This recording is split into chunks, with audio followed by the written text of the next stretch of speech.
shit.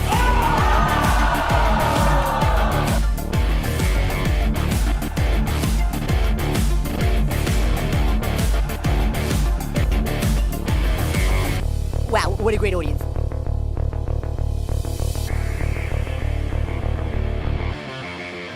Like run, spot, run.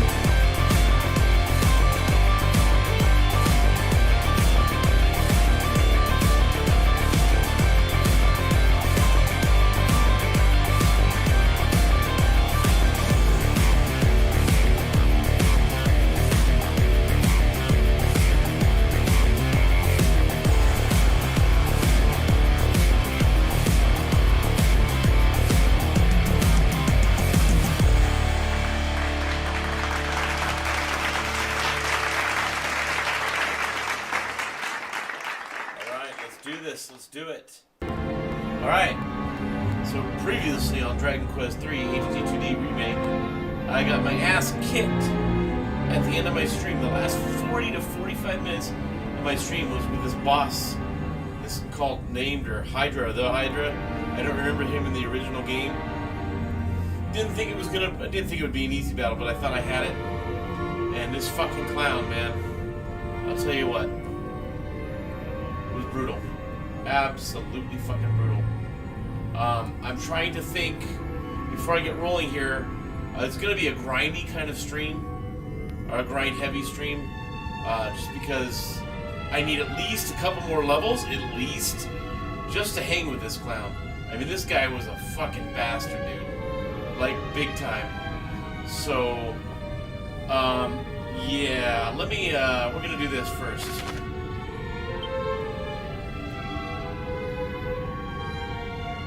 I'm wondering if I need to, if it would be beneficial to change the monster to something more. I mean, I love her attack, but right now I'm not gathering monsters, you know what I mean? So I'm wondering if I should make a. Let's do this. Let's go here, let's go to Patty's place. We'll make our own martial artist or whatever. I need more muscle. Because the only one that can really attack was 3, or the hero. And that's just because my priest is sapping or healing a lot. The monster hunter can do her monster pylon attack, and the sage is a backup mage basically to the priest. So they don't really get to attack too often. So I'm dealing minimal hey damage. There, you know what I I mean? heard all about what went on in the castle. You must be all shook up right now. What's up, guys? Still crazy Yeah. to think Oh. Theranos was just someone's lackey. Hang on, Seth, hang Oh, on. no need to look so surprised. I know about Zoma, too. My sources never let me down. In fact, I reckon it's high time I told you exactly how my party planning place came to be. You see, when the king heard of your father's passing, he couldn't let go of the fact that it was him who sent Ortega off with no help. That drove his majesty to create a spot where adventurers could meet, exchange ideas, and form parties. Anyway, this is what got built. I did my part too. Called in some favors and got the first few adventurers through the door. Then the king used his coffers to summon some more. As time passed, this place grew into the bustling hub you know today. Gotta say, when you came in here on your birthday, I got a bit emotional. Honestly, if the party planning place has helped you out even a little bit, then I'd be happier than a slime on Sunday. Oh, and don't worry. No one here's timid enough to get scared off by someone who calls himself Lord of anything. I can promise you that. Patty's party planning place is still here for you just like it's always been. And that's never going to change. Okay. Good to see you again, Seth. I'm never in a light mood. I'm always kind of, hence my name, the gaming curmudgeon. I'm always kind of pissy and complaining or moaning or something about something, but I'm in a much, much better state of mind today. I don't have that damn headache. That headache, oh man, when I got home the other night after I abruptly ended the stream after my loss to Hydra. I had to pop 4 Motrin, and I was like just bent over in the bathroom with a throbbing headache, with a migraine. It was kind of there during the whole stream, but it wasn't enough to bother me or require medicine or rest or anything. But when I got home, it was just oh, it was terrible. Okay, so what I'm doing here now is I think I'm going to create a martial artist.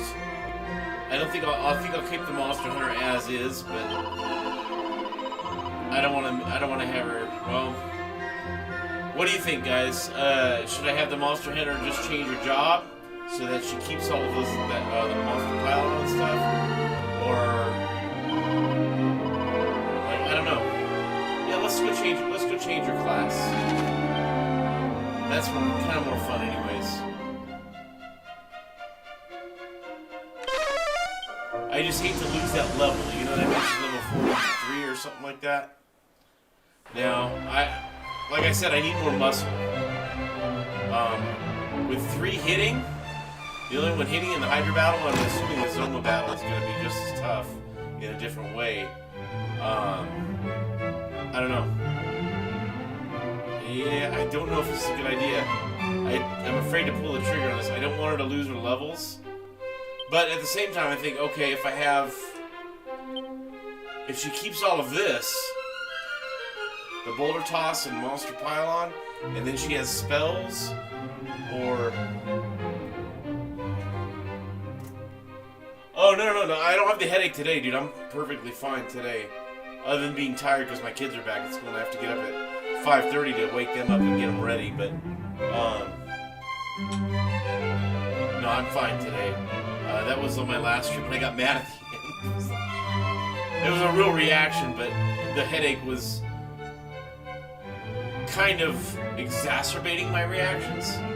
I'm capable of crazier, even more emotional reactions, good and bad, but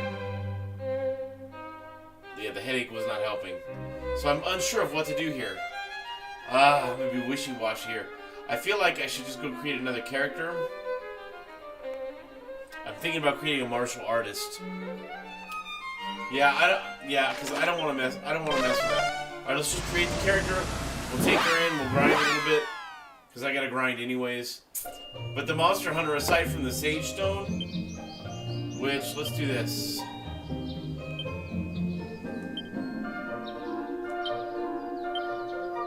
Put it in the bag because I'm gonna give it to the new party member. Yeah, in the Hydra fight, she can't attack, she has to heal. So, and that resulted in a 45-minute boss battle that I got really, really lucky. And I mean really lucky.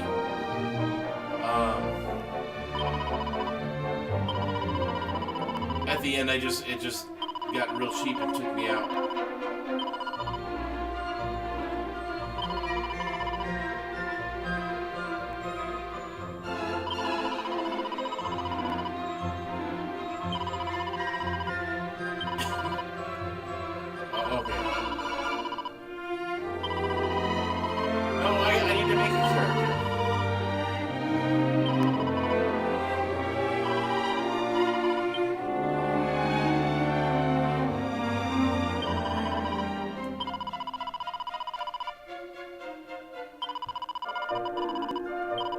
I thought Patty did it. I've only been in here like once or twice to do this. Yeah, I popped those 4 Modron, man, and that was one of the worst headaches I've had in the last 20 years. Pretty bad. And it kind of lingered all day, really small, in the back of my head, like a migraine. And then out of nowhere, I went to lay down in bed, and just boom, I don't know if it was because I was mad at the game, or it just pure happenstance, but it was bad. Not like a brain tumor headache or anything. They call it the thunderclasp headache, but it was bad.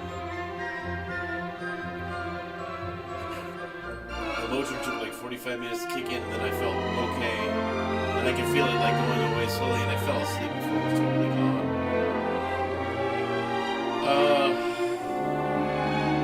What's a good name for a martial artist?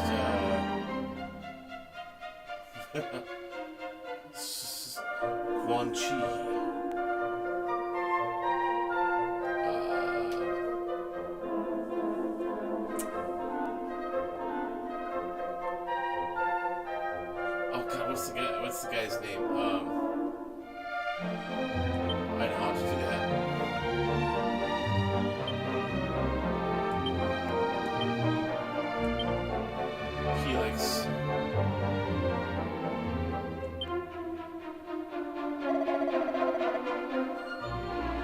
Do not ever create a clown. I don't know. A thief probably wasn't gonna serve me well. Mages are good. White, yeah.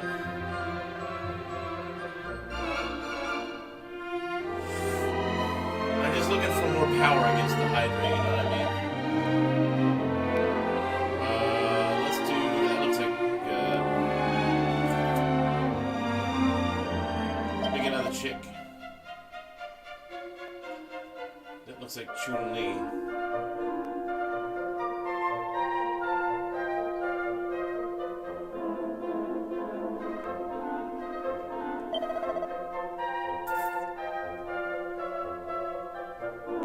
Red's kind of cool. There's Fantasy Star Blue and Fantasy Star Green.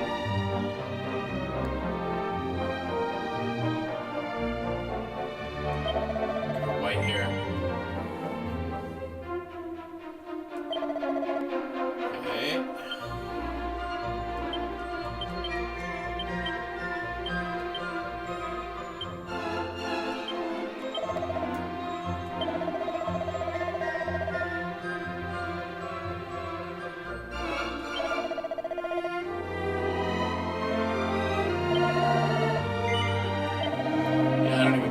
Sound that much different.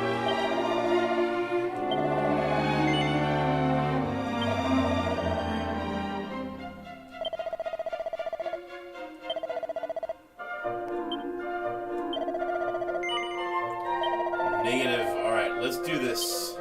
Let's get her equipped.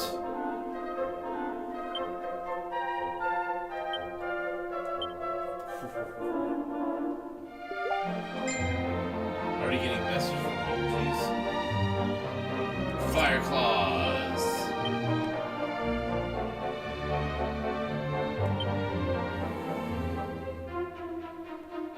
No curses. Man, look at that defense though. Woo!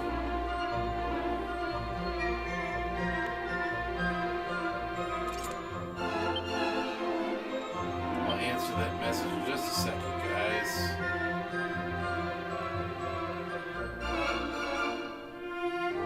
I like that a lot. But I think that's the way to go. Okay, let me answer this real quick. I want to make sure there's nothing going on. Everything's cool. Man, I gotta listen to a personal message, guys. I'll be right back.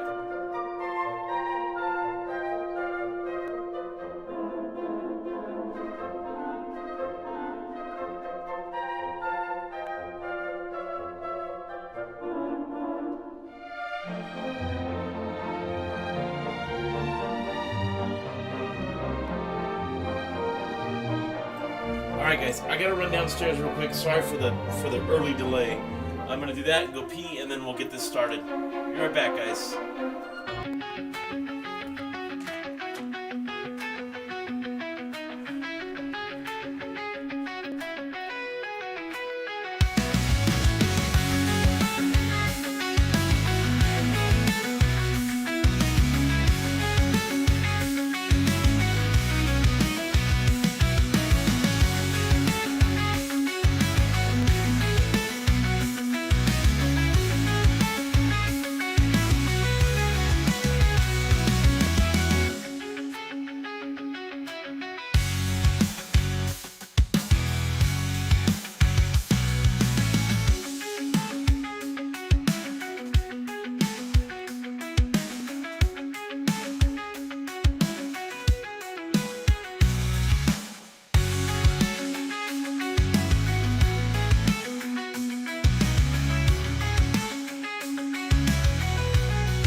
Jesus. Sorry, guys. Like, some of the things that annoy me the most are small things that needlessly become big. You know what I mean? Never done well with stuff like that. Okay, I don't need that. That's stupid. Defense.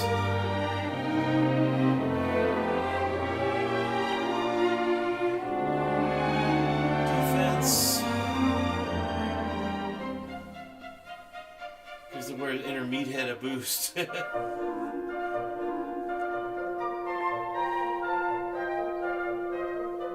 Agility. Luck. Weightlifter's belt. 106 to what bonus we have.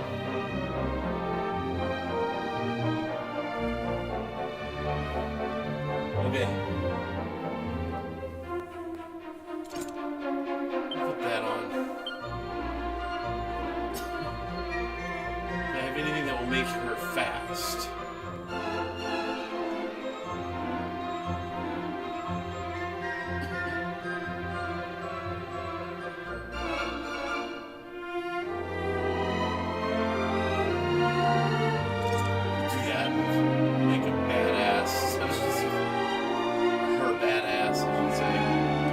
So let's do this.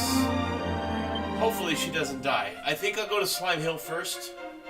Yeah, let's do it because the metal slimes are probably not going to kill her. So we can take a few of those out, get her boosted so that she can at least take a hit or two from the nasty creatures in Zoma's area. Let's see, all trades, Abby, and we need to fly from there.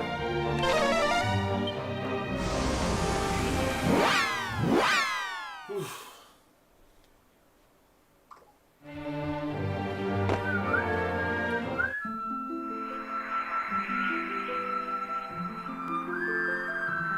Just makes me want to play 8. You know what I mean?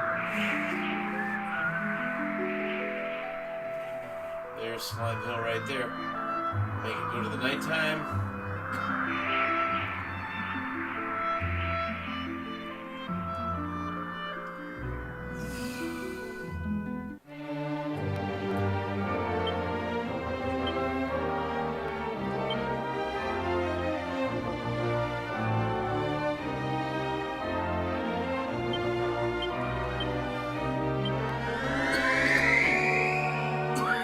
Now we can really get started here. We'll see how it goes.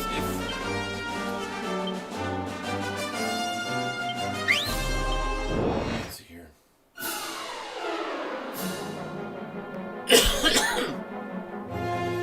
Bet you need $1 million. That guy runs before I can even attack.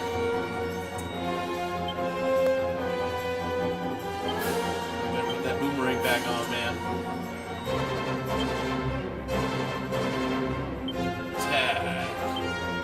Pressure pointer. Romeo.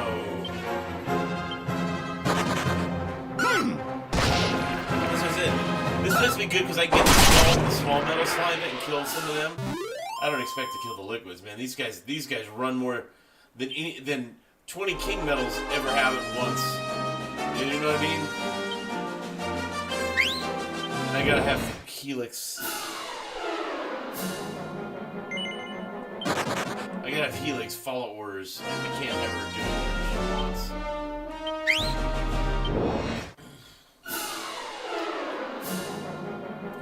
To puff or not to puff? That is the question.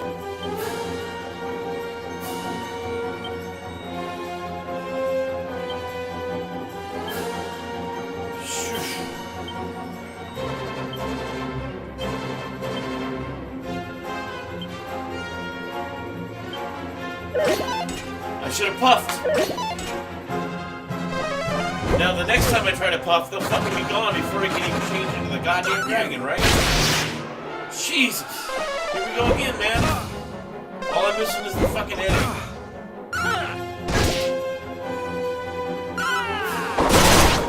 Oh, look at that. That's nice. I'm gonna puff. Just in case.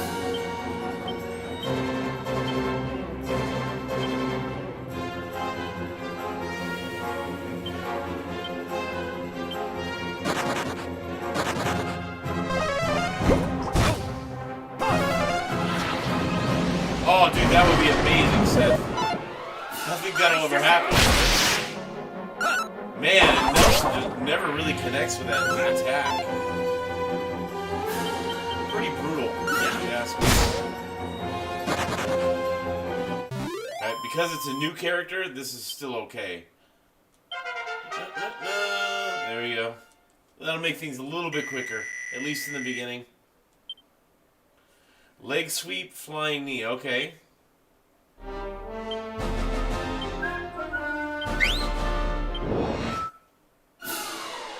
would be cool, dude.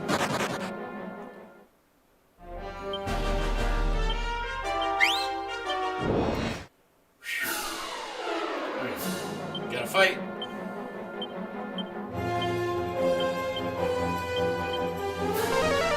Ah, I didn't puff!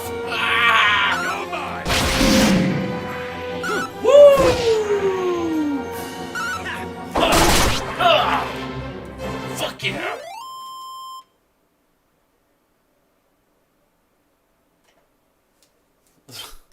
Man, I almost one victory out of what? Those 100 that I encountered? I feel vindicated. Like, there we go. Way to go, Helix. Hawkeye, God, 5 levels and she only got 1. Gotta get her in fighting shape. Here we go.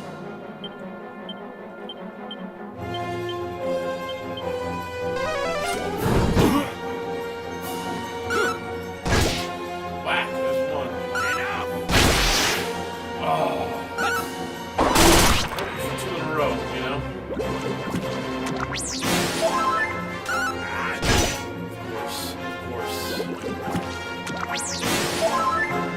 How did they not die from the boomerang? That I do not understand.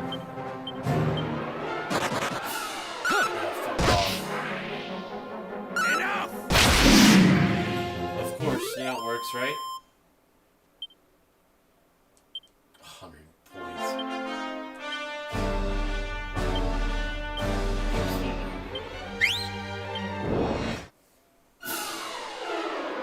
Let's get them, gentlemen and lady.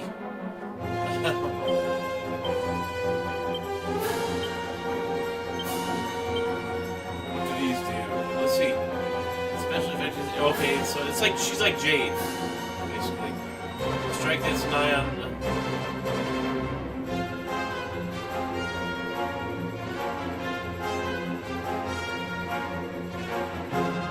I don't get it. Does that connect no matter what? Including on metal slimes?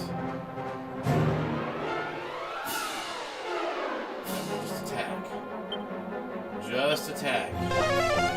Keep it simple for now. Thank you.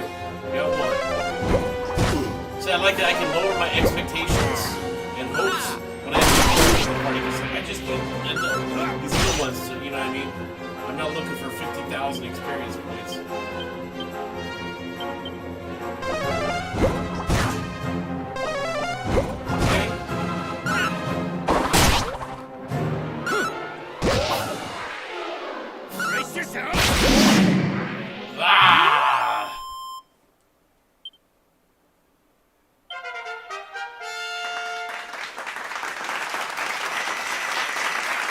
Now I'm really having fun with it. It's always fun, even when things aren't going well. I feel like I'm accomplishing something. And then these clowns gotta show up.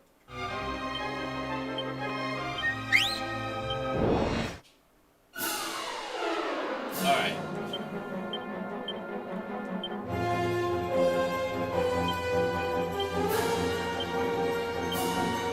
Bye. Those first 2 that I encountered, I stayed. Had I puffed and they stayed.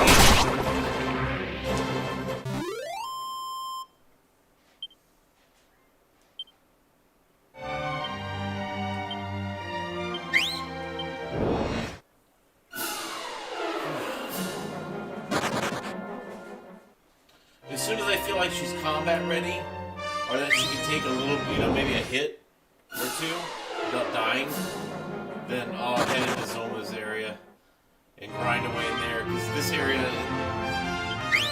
It's fun when you're low, you know, when your levels are a little bit lower, but these guys run so fast, it's not worth it. It's a waste. I'd like to find out where that other monster's at in Zoma's castle, but I'll probably find it now that I don't have Lilacs with me. I'll run right into it, of course.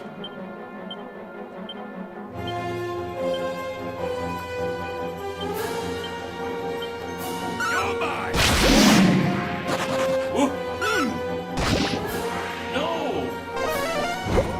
Throw the boomerang. Wow, dude!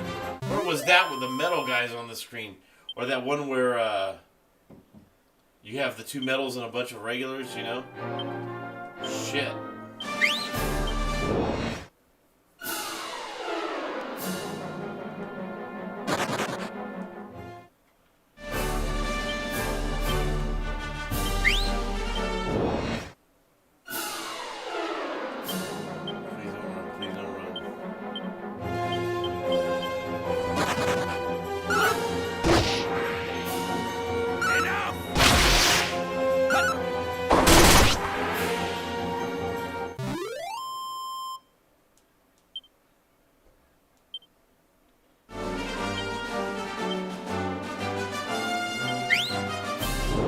I just need more muscle.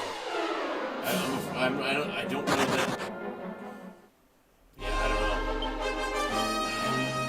know. Because there's so many ways to get to your goal in a Dragon Quest game.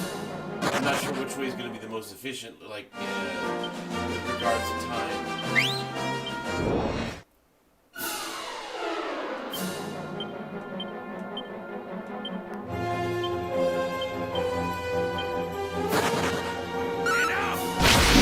They run at like a 99, almost, yeah, about a 99 rate, maybe 98, before you could even engage. And that first group, that was the first group to stay and fight, and I don't know how many hours, 6, 7, 8?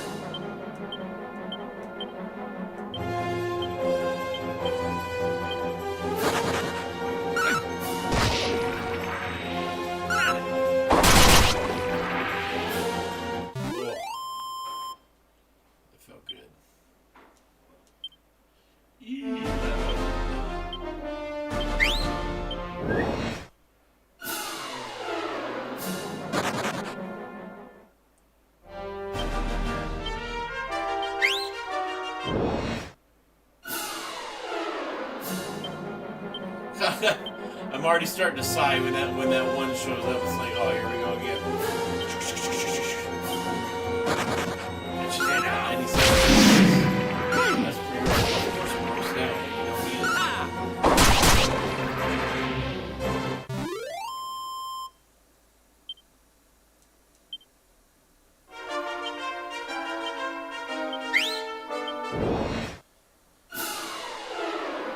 Well, kind of off to a slow start.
Smart move. Yep. That made me kill like 8 liquid metals all at once.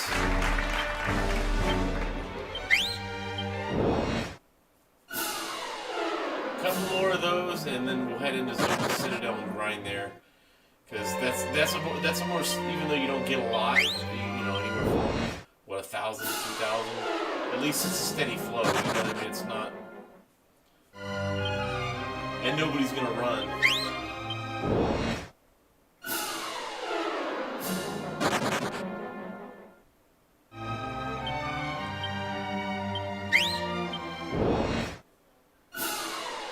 Man, I'm not getting a lot today.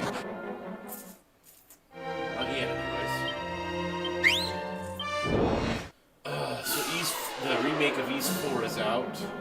Or East 3, sorry. I gotta pick that up, even though I don't know when I'm gonna get to it.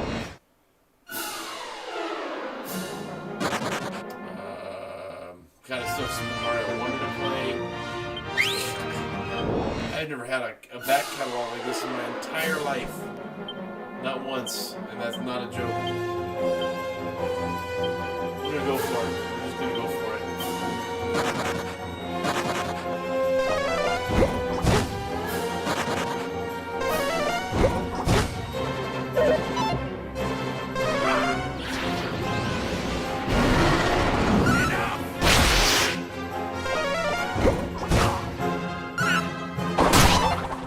Wow.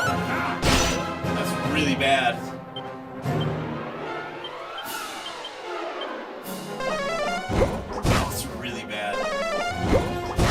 Everybody stands up to you, see?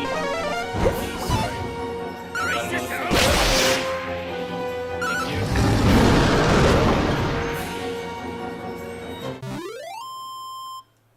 It's trim the metal slimes to gas. Because they're obviously mercury, like I've said many times, they're obviously made out of mercury. Or gallium. But if they're made out of mercury, then they should just become gaseous and float away when they die. Because it gets them hot. Like, I don't know what the freezing point is for mercury on Earth.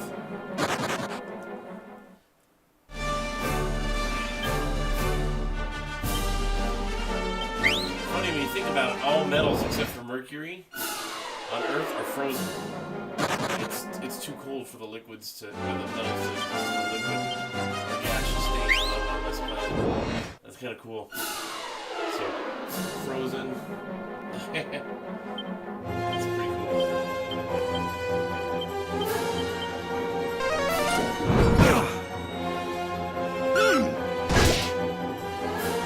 Come on. Critical.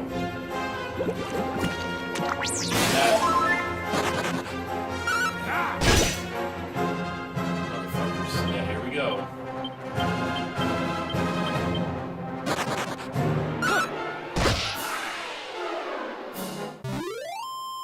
I have no idea, dude. Oh, yeah, Uden Chronicles, 60% off. I have that. And I tried to play it after I did my LASIK 2.5 years ago. But because my eyes were so bad, and they're still not done, by the way. I have to do the second procedure. I just haven't had the time. I was healing for almost a year. That's how bad my eyes were before I did it. So, the text on that game was so small I couldn't read it, so I couldn't enjoy it. Like, even when I was sitting right up in front of the TV, so it was one of those things, just, you know. I definitely want to play that too. Damn it, what the hell? Fuck off with that. But let me know how it is, dude, because I heard it was really good, and it looked really good. I have no idea what other perks Puff does. All I really want to use it for is to kill some metal slime, so...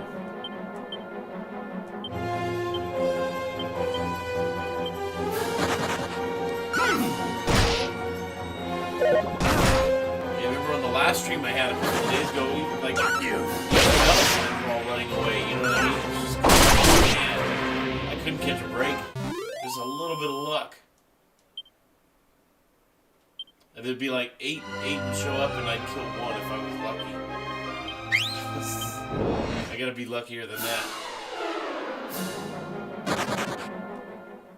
You can look it up if you want, Seth. Look up what Puff does in the remake here and what it offers. If any, feel free to let me know. I don't like to stop my phone except for when I get messages from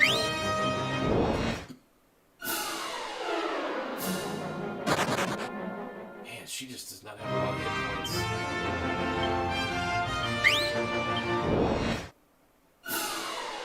Nothing beats a martial arts expert like the ones in Final Fantasy 1, the original. Man, you can load your party with 3 of those guys and a healer, and it's game over. You can cut through that game hardcore. Keep them keep their hands unequipped, and they do so much, and they do so much damage, and they hit like 16 times. Here we go.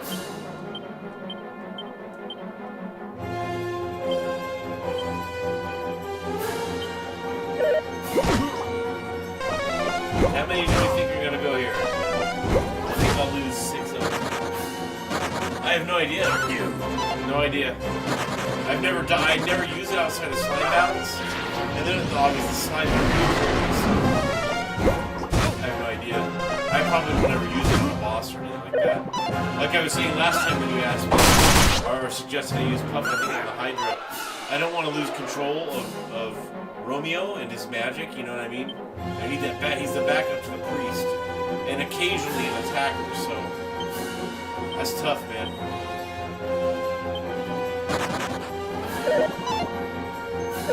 I can't believe at my level these guys are still that much faster than me. You know what I mean? I love that in 8 and 11.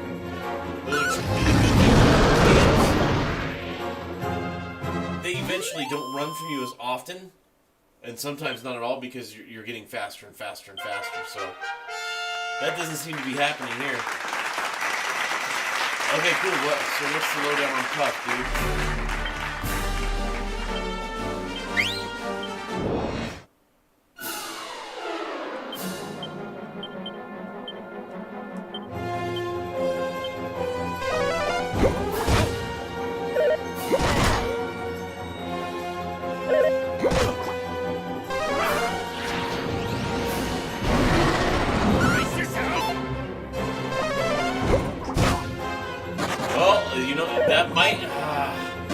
It might be worth it to try on the Hydra if I die a second time, because he cast that goddamn Inferno.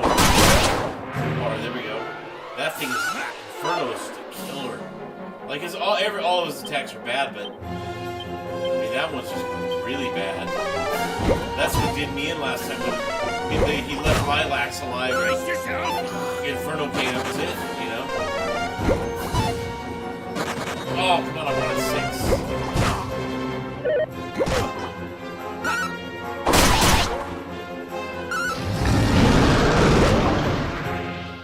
I wish I had Puff in 8 and 11.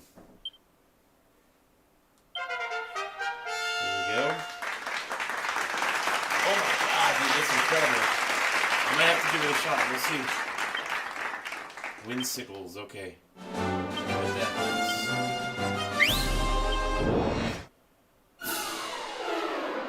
Tries here, and then we'll head into. Got 129 hit points. This is not a lot.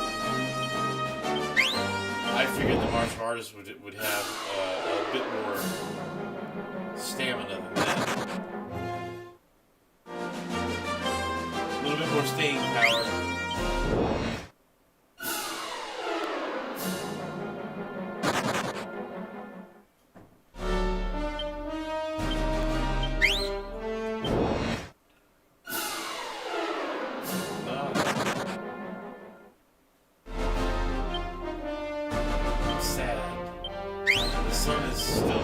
The sun's down.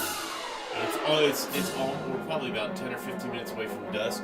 But it's 5:22 here in Southern California. And the sun it used to be this dark at 4:45 in November. Now it's not. The long days are coming back. It's sad. A lot of warm and hot weather around the corner. I don't know. don't know, do I puff here? Fuck it, let's do it. Total waste. Total waste.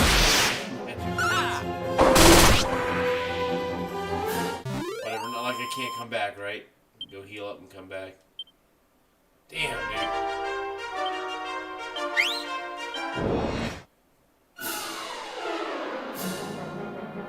Sometimes I wish, I don't ever want it to be easy to kill any metal slimes in a Dragon Quest game, but like kind of like we were talking before, Seth. I would love to see an item where it either made them appear more often or make them run, like, cuts their chances of running away, like maybe 25-30%, you know what I mean?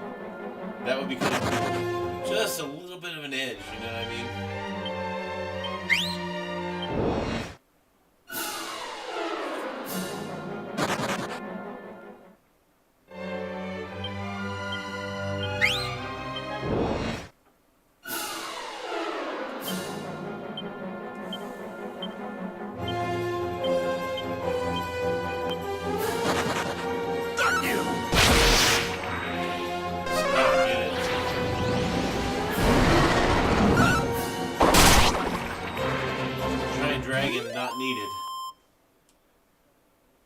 Oh, okay, it's not permanent. Oh, that's good to know.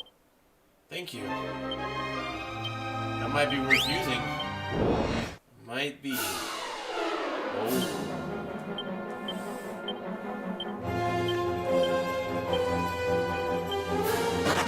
I don't even have to look. I already know. I already know. That's kind of sad. Expect them to run. Should never not expect them to run, but Jesus Christ.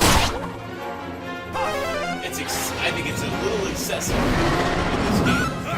The running. Especially given my level. Like even these guys should be mostly staying and fighting. 8 if I'm on something. If I got 10 of these little guys, I could kill 7 or 8 of them. Without too much trouble too, at this level. And so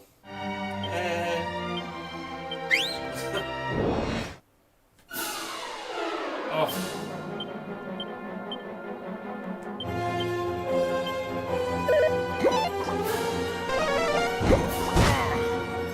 And they shouldn't be still that fast at this level. I just don't get it. Now, I have noticed that they're not running as much, the little guys, but man. I'm about to go back and watch some of my grinding videos from 8. It makes me want to play 8, just so I can have some satisfaction. You know what I mean?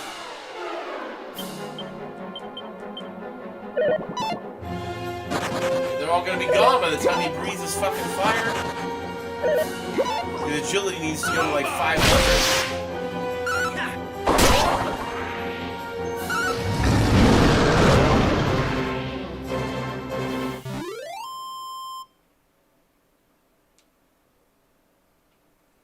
Crack on the Hydra and it wasn't working well. Maybe the crack worked okay. I remember it was just kind of nominal, meaning okay. It wasn't like, oh, I did, you know, didn't do the red damage or anything like that, but yeah, the dragon might, you know. Yeah, no, yeah, losing control blows. Oh, and an SRPG, that's totally different, dude.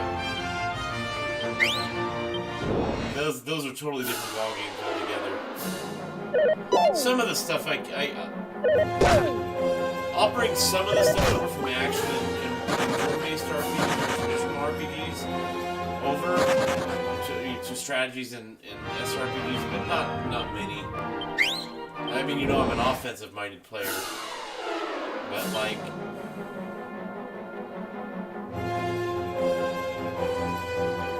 Not all the strategies work well back and forth like that, so losing control never works for me. I don't like that at all. Brace yourself! Thank you.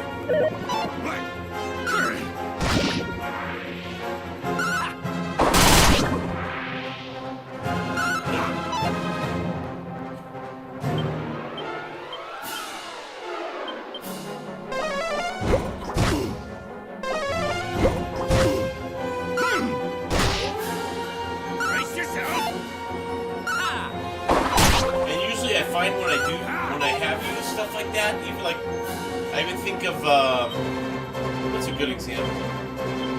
I was gonna say Final Fantasy X. The summons that Yuna pulls off, you control them to a degree, so you know they don't necessarily really act on their own. But I've played other games where, like a summons or Aeon or something will come in, and then they stay that way, or they just like Vincent, Final Fantasy VII.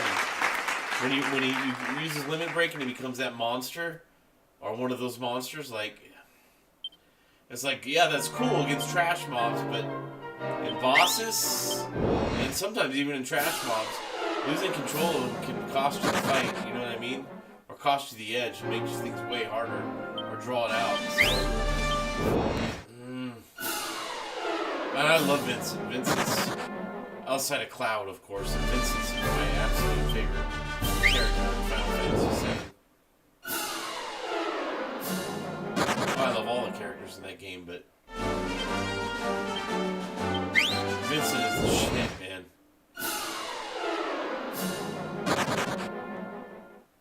And I don't mean like my favorite to play with, he's that too, but like just coolest character in general in that cast.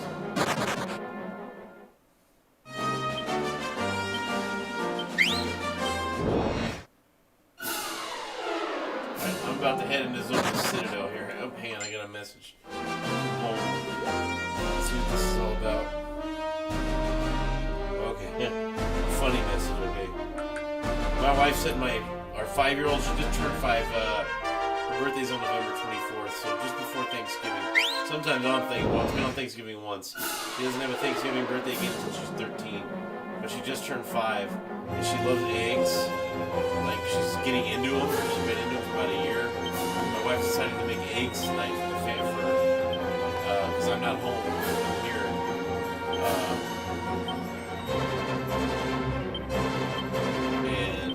She said she ate 5 scrambled eggs, and then asked for it. So, like, she's a pretty good eater. She's a little picky. She does that thing where they're a little picky or a lot picky. Man, like my youngest boy, who's 8, and my 11-year-old is really picky. She's kind of a butthole when it comes to food. Don't run, you motherfucker. Unbelievable. Yeah. Frozen pancakes and frozen burritos. My 8-year-old, my 9-year-old is almost 10, and my daughter who just turned 11. I call that my second set, because my first 3 were all 4 years apart, because I was in my 30s and my wife was in her early 20s when we had them. And then the second set were all a year and a half apart, because she wanted to have 3 boys and 3 girls, and we ended up with 4 boys and 3 girls in the last one. I've mentioned that before. She was unplanned. So she was a surprise. Total surprise. But a good surprise. She was funny as hell. Oh, got a shot.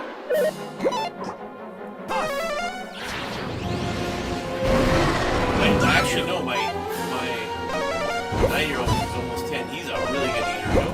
If I bring home fried chicken and eat that, he doesn't like hot stuff or spicy stuff much, but he's pretty open. Like my 8-year-old's worse than I was when I was a kid. I'm a super picky eater. Like I used to be like OCD or autistic about my food when I remember being 2 and 3, and damn it. My hamburger, I couldn't put the bun on my meat. I would take it off, and I still eat hamburgers, but when I was real little, I'd get mad. I'd have to take the meat off the bun. I would eat the bun separately, because I like the bread. And then, I would nibble on the meat, but I couldn't have my burger touching my fries at all. It was like, dude, I didn't want to eat it if it was, oh, my food's touching. Like, now the only thing I don't like touch, like, I don't like, they bring me when I go to a restaurant and I order wings, And they bring out that, the little thing of ranch, and it's like, dude, don't fucking let that get on or touch my wings, because the sauce ruins that wing, so... Outside of that, whatever. My ribs can touch my potatoes. I don't care about any of this shit anymore. My kids are all pretty picky. My oldest was never too picky. She liked a lot of stuff. She still likes a lot of stuff. Let's go. Let's puff it, just in case. Are you gonna say because you never know, but no, we kind of know, right? I'm just gonna run. I don't even have to finish the fight, but I'll give it a few more minutes here. Didn't want to do that, but okay.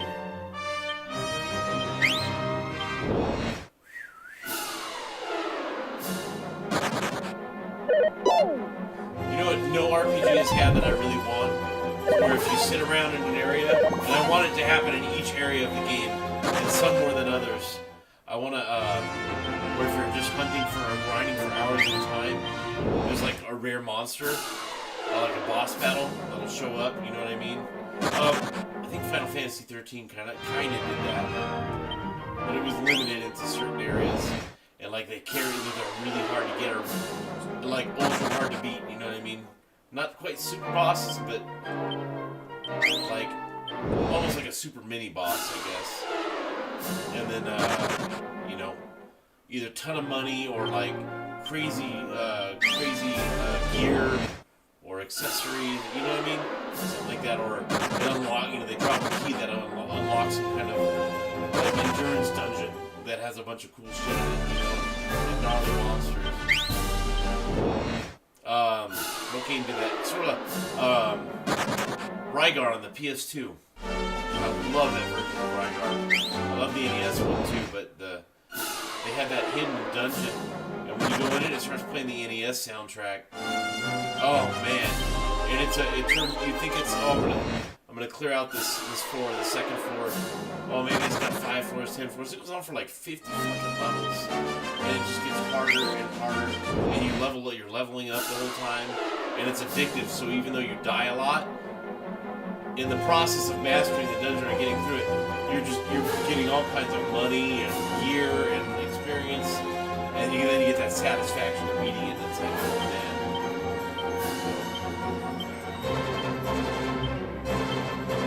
I want to see something like that in Dragon Quest. And Final Fantasy. There'll never be another one of those. Over in Skies of Arcadia. Sequel or remake.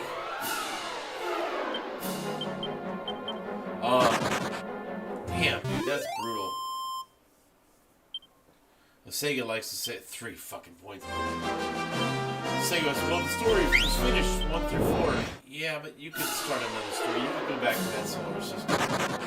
Thousands of years later, you could start on Earth sometime in the unspecified distant future, and then have the people from Alpha show up in those ships from Phantasy Star 3, or even ships that came from a different time. Like, well, there's so many. I don't know. I just don't think they want to make fantasy, traditional Phantasy Star.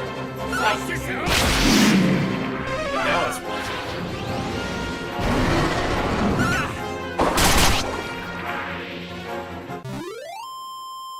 Yes. If you're gonna play Phantasy Star New, or you're new to the series, you play them in order for continuity. Phantasy Star 2 and 4 will reference. Phantasy Star 2 will reference 1. Phantasy Star 4 will reference 1, 2, and 3. I would recommend playing them in order. If you're looking to ease into it, then you could, I hate to say go with 4, because then you know how the story ends over the course of 3,000 years, so that kind of sucks, but just play them in order. That would be my thing. And You weren't on the last stream, dude, but hang on a second. Keep taking that chance, bitch. I would say 1 is probably the hardest in some respects, not all, because there's no maps and the dungeons are first person, and there's traps on the floors. You can get stuck in there. You can save in there by accident, not be able to get out. It can be pretty brutal. But that's if you play on the emulator and you play the Sega Master System version. Go and pick up the version on the Switch, dude. And you'll have a map in either the right or left corner. You can move it.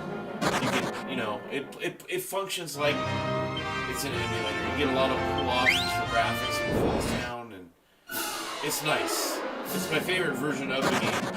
I beat it. It was summer that I played it.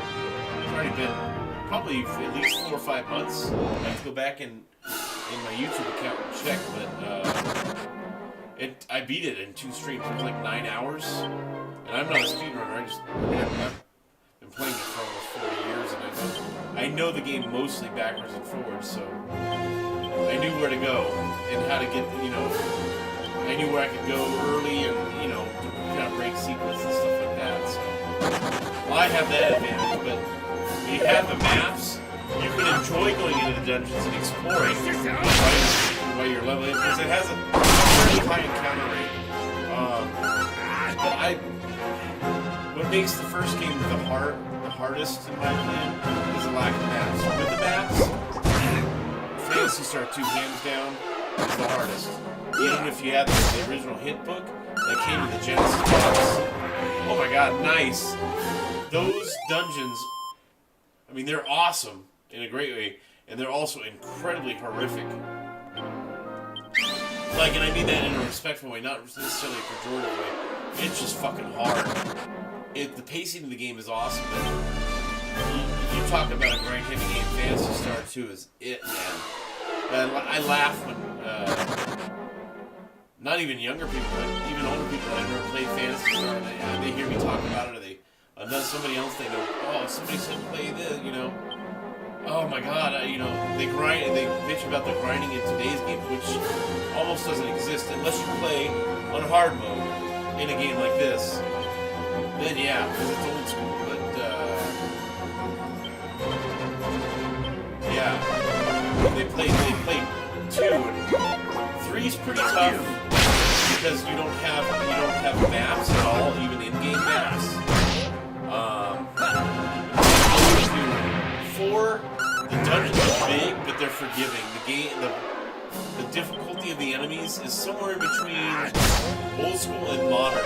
It's kind of a happy marriage, but still to the point where someone like me that hates not grinding or easy games, easy RPGs, damn, I still love it. It's still a fantastic game, even just for the combat and stuff.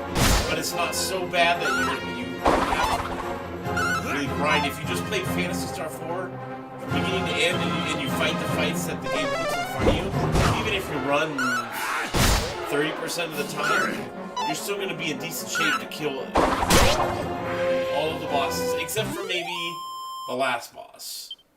I won't say what that is, just in case you decide to play it and you actually like it and play all of them.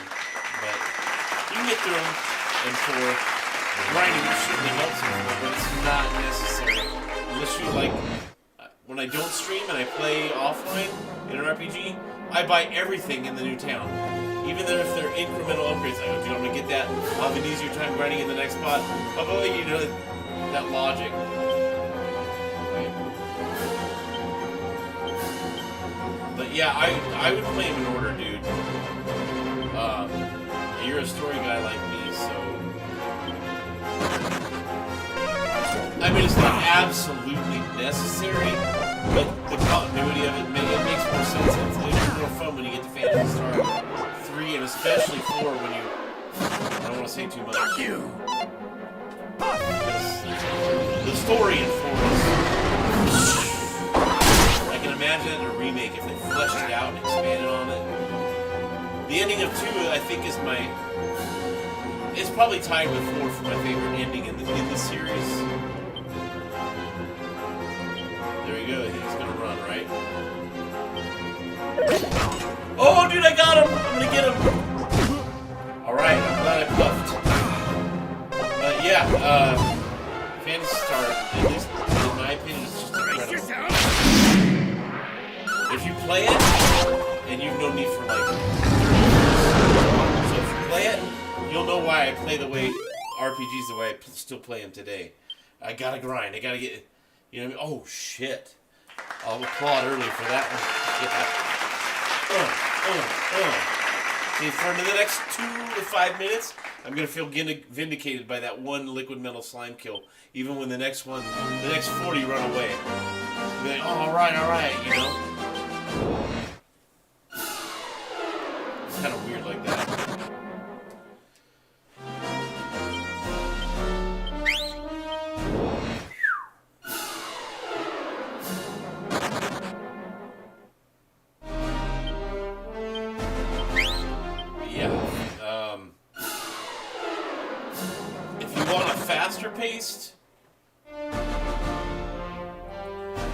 Faster-paced RPG, then try like Ys.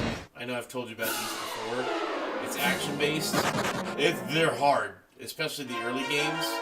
And if you turn it on, like I play it on Nightmare mode, which is not quite as hard as the original titles, but it's like Phantasy Star 4, it's slightly less.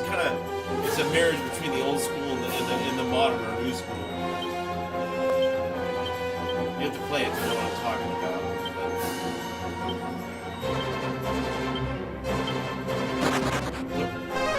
Not this time. Brace yourself!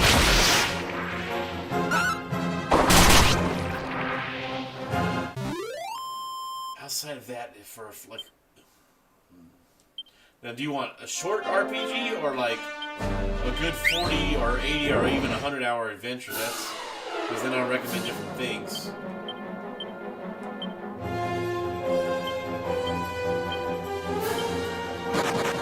I don't play a lot of quick ones. Now with Ys, you can play Ys in any order you want because it's big. I know you know who Adol is, the main character, the redheaded guy. It's basically each game is a chapter or like in his journal that somebody found. Somebody's, you don't ever hear the narrator or the storyteller, but it's based on an entry into his journal, like the Great Adventure, Adol the Red. So,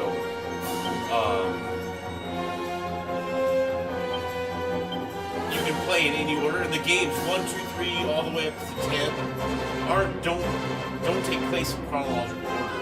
Like the newest one, Ys 10, is actually Ys 3. So, and Ys 8, which is the greatest of the series, one of the best games of all time, is like 5. I think it's 5 in the chronology of it. So, like, don't sweat on Ys too much. Don't sweat on playing one before the other. Just play whatever one you want. But if you want the quicker ones, Ys 1 is really hard, and you can play the remakes, which are excellent. Ys Book 1 and 2. But yeah, the modern Ys games, 8, 9, and 10 are more, are much bigger games. They're a little bit deeper. They're story heavy and. No! Enough! Of course. I know you've already played. I know you play Final Fantasy, so I'll recommend those. Did you ever play The Skies of Arcadia? I know I've talked about this since God knows when, the last 25 years, where I mentioned it. But it's a good one to have, dude. It's a good one to play, I should say. Of course, now they're not running. They're running after each other. I'm out of magic points, right? Don't you heal? Watch.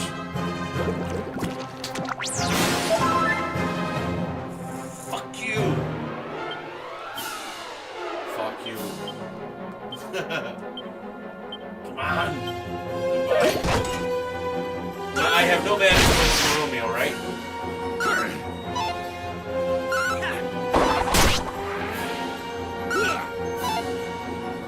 Wow.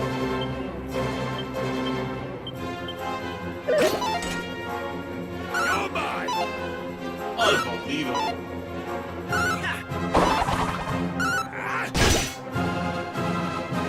He'll run when he has like nothing left.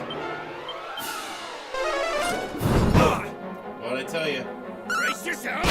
My Dragon Quest. Whoa! You talk about good luck.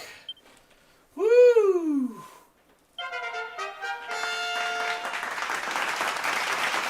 That's good.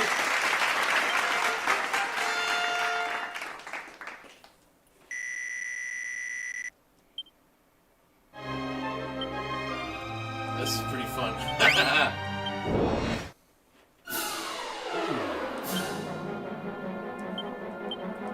Nice, my friend.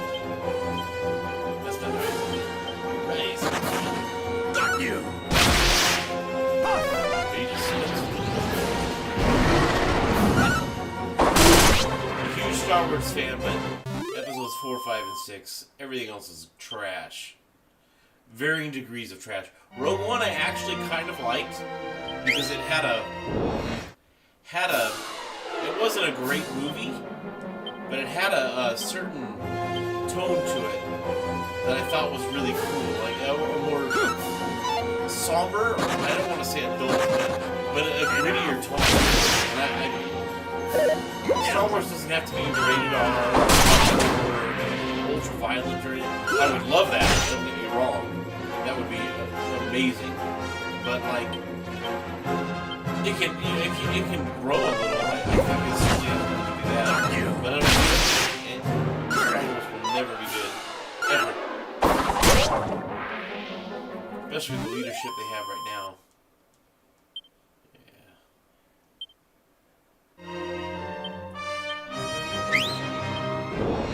Disney, a lot of younger people think that the current trend with Disney, like Marvel and all this stuff, starting to suck or be low quality. Like, some of the reasons it's low quality or just trash, or not just Star Wars, but Marvel and all the Disney products are worse than they ever have been, is because of certain business practices the company is engaged in now, or standards, but, like, they've always been shit, man. Since I was a little kid. Even when I was a little kid, I didn't like Disney shit. I liked, what did I like as a kid that was I can't think of the offhand just because I didn't like much. Tron came out, the original Tron came out when I was 8, I think. Almost 9. Before my 9th birthday. But, no, I was 9, sorry. It was out in 86. But I love Tron. I love Tron Legacy. Sky High, that's a Disney movie. I love Sky High, actually. There's like 1 or 2 other movies from Disney that are just great movies. The rest is fucking garbage, man.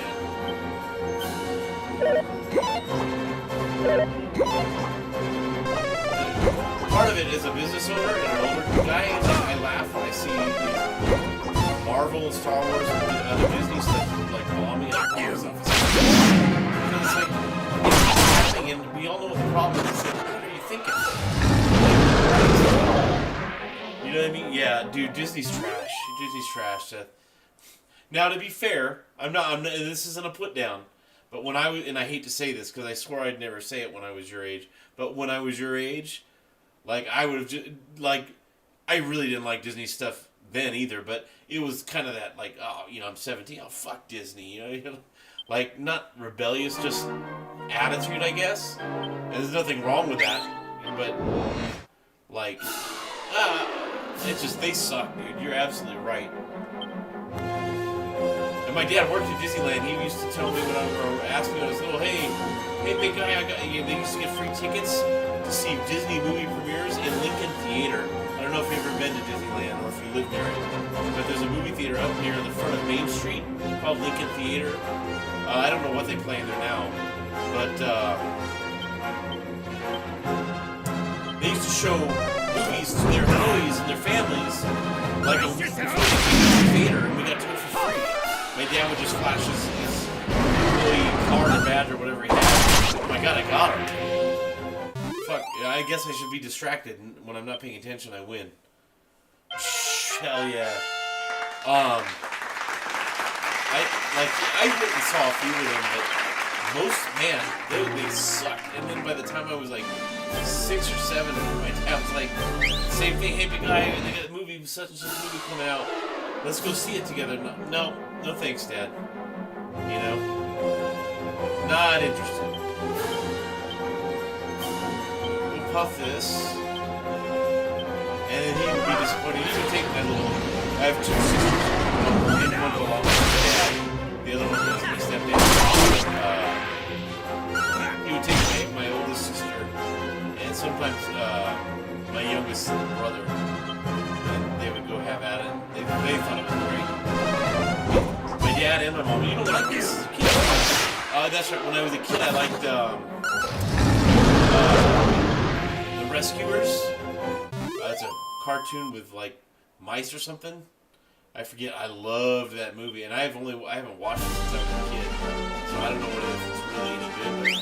But man, that was like a kindergarten and first grade thing. I was like, man, this movie's like the shit. You know what I mean? This movie's awesome. And I was sad because there was a girl in my first grade class. Her name was Melanie. Who asked me how I remember that. Just friends, but we started hanging out on the playground a lot because she loved the Rescuers, so then we talked about it all like every day for the entire first grade year. I'd play handball, and then when I did do that, I was hanging out with her, like over near the benches where we'd eat. Talk about that movie. You can Google it; you'll see what I'm talking about. I don't even really remember the premise of the movie too much. I just remember the mouse-like characters or rodent characters. And me really just loving it for some reason. I don't know why. It's so long ago.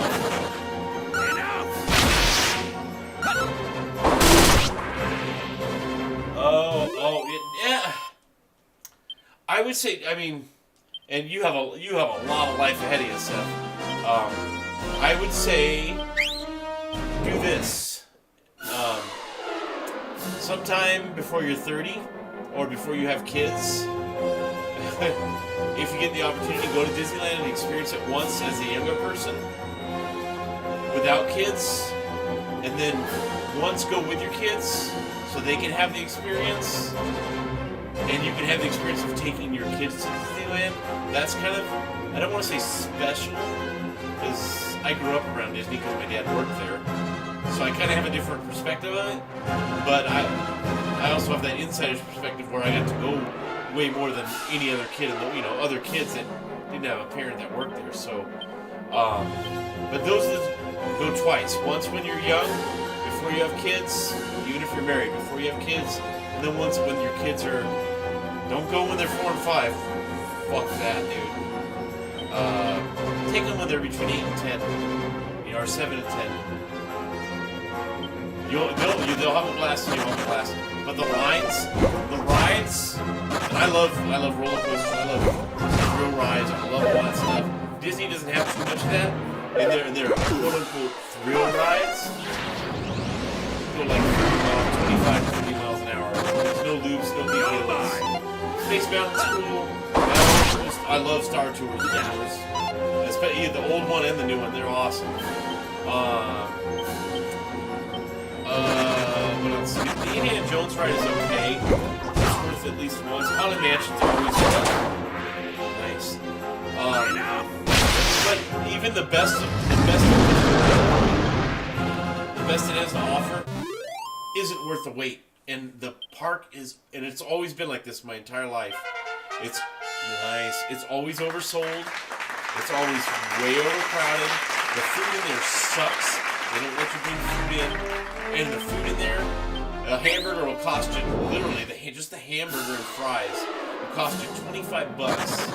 Like, I'm thinking of a place called the Tomorrowland Terrace. You're trying to go eat at the spaceport, like where the Star Wars land is, it sucks. The food's trash, it's even more expensive, and the food, like the offerings are real limited and real pretentious. So, and they failed at I forget what the Star Wars area is called, but it's a huge fail, dude. The only cool thing in there is they have the Millennium Falcon sitting there in its life size, or almost life size, so it's pretty fucking cool. And then they have Ben Solo's, or Kylo Ren's TIE Fighter, which is pretty fucking cool too. So, but outside of that,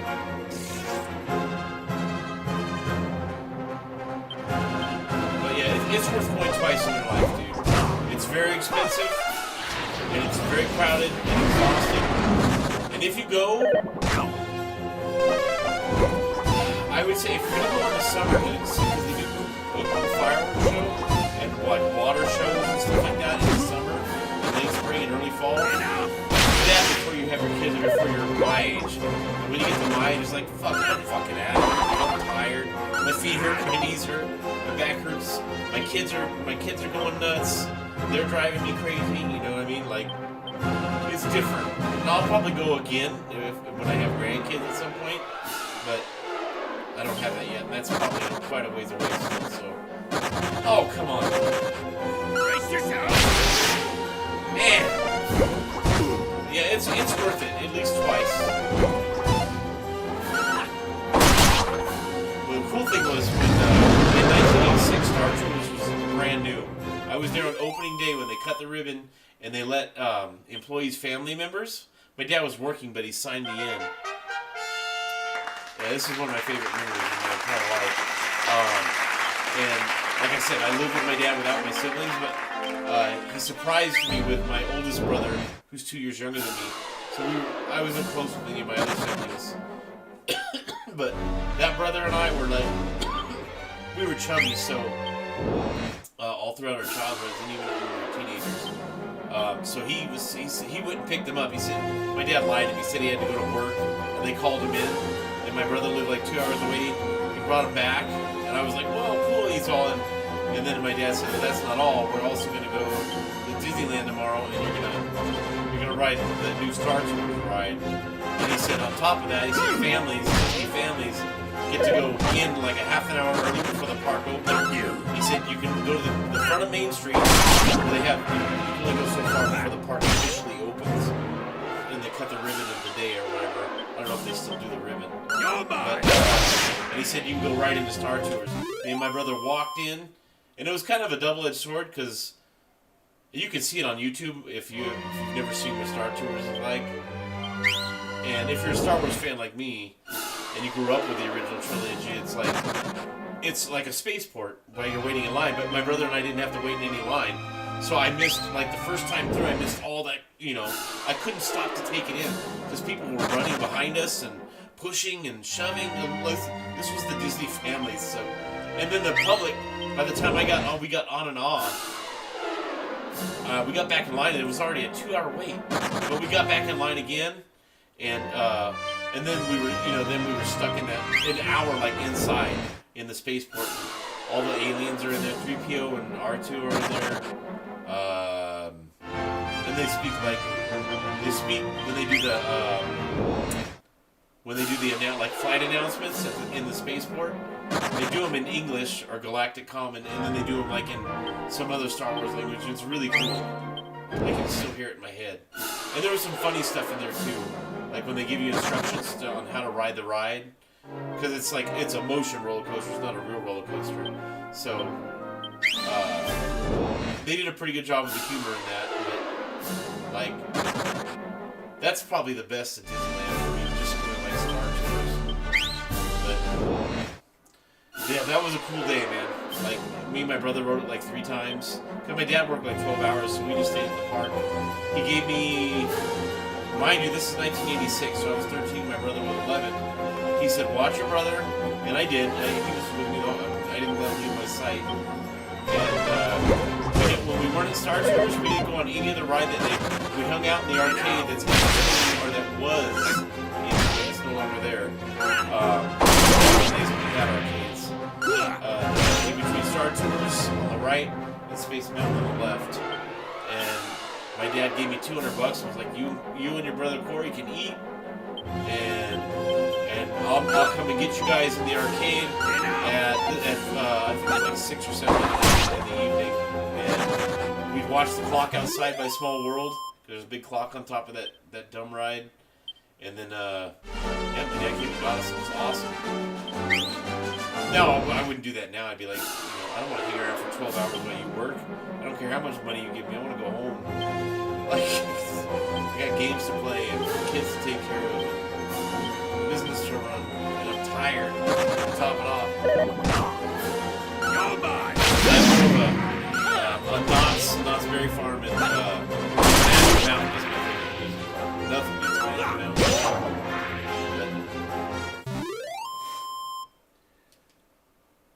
Disney's about Disney that sound bad, to be honest. No, dude, when you're in the park, it's like it. Hang on.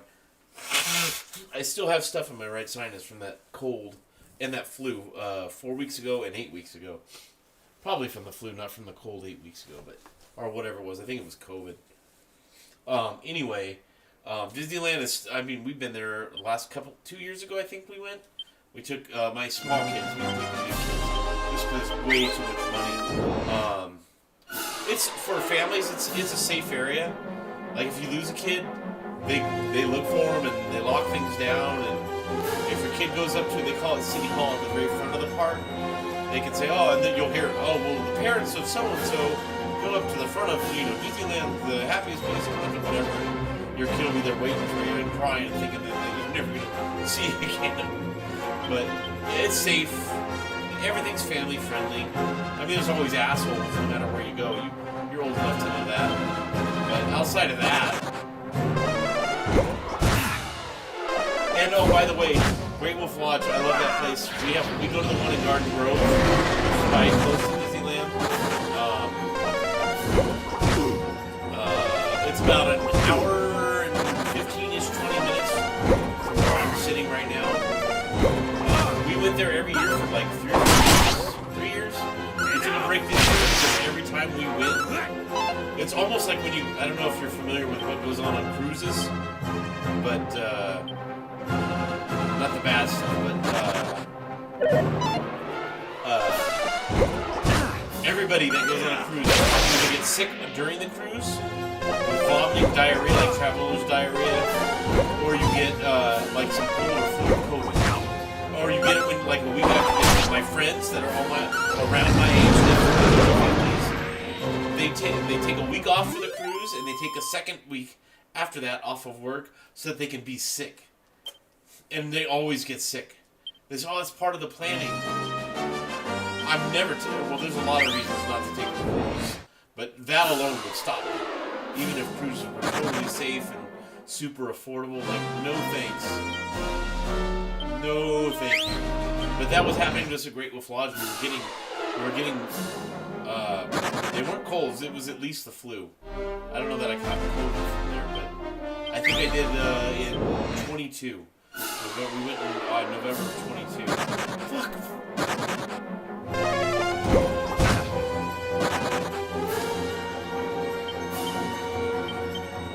So, yeah, I would, like, I told my wife's like, well, you get sick in the fall anyways. Yeah, a lot of people do, but especially when you have kids, they're in school. But You're mine. I needed a break from it. Plus, we saved us. It cost us like about $2,000, $1,500 for the staying, and we were kids playing the arcade and getting some ice cream and shit. But then we got to go get food from McDonald's. And then the adults, we go to a good restaurant and bring it back. Yeah, it's expensive, and then we get sick. So spending $2,000, and then I get sick 2 to 5 days after I come home. So I'm glad. I think we're gonna try to do this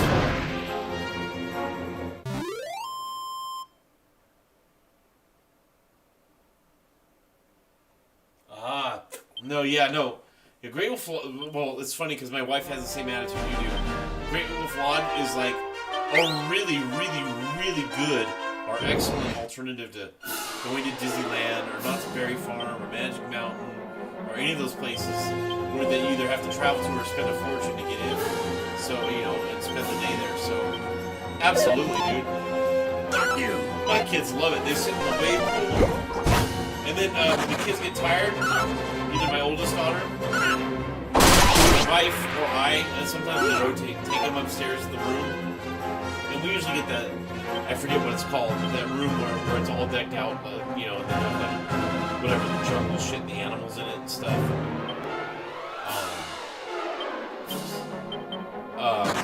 And then the adults get to go on the, you know, the 2 or 3 big ones that they have, and the dropout, or the one where you surf, you know.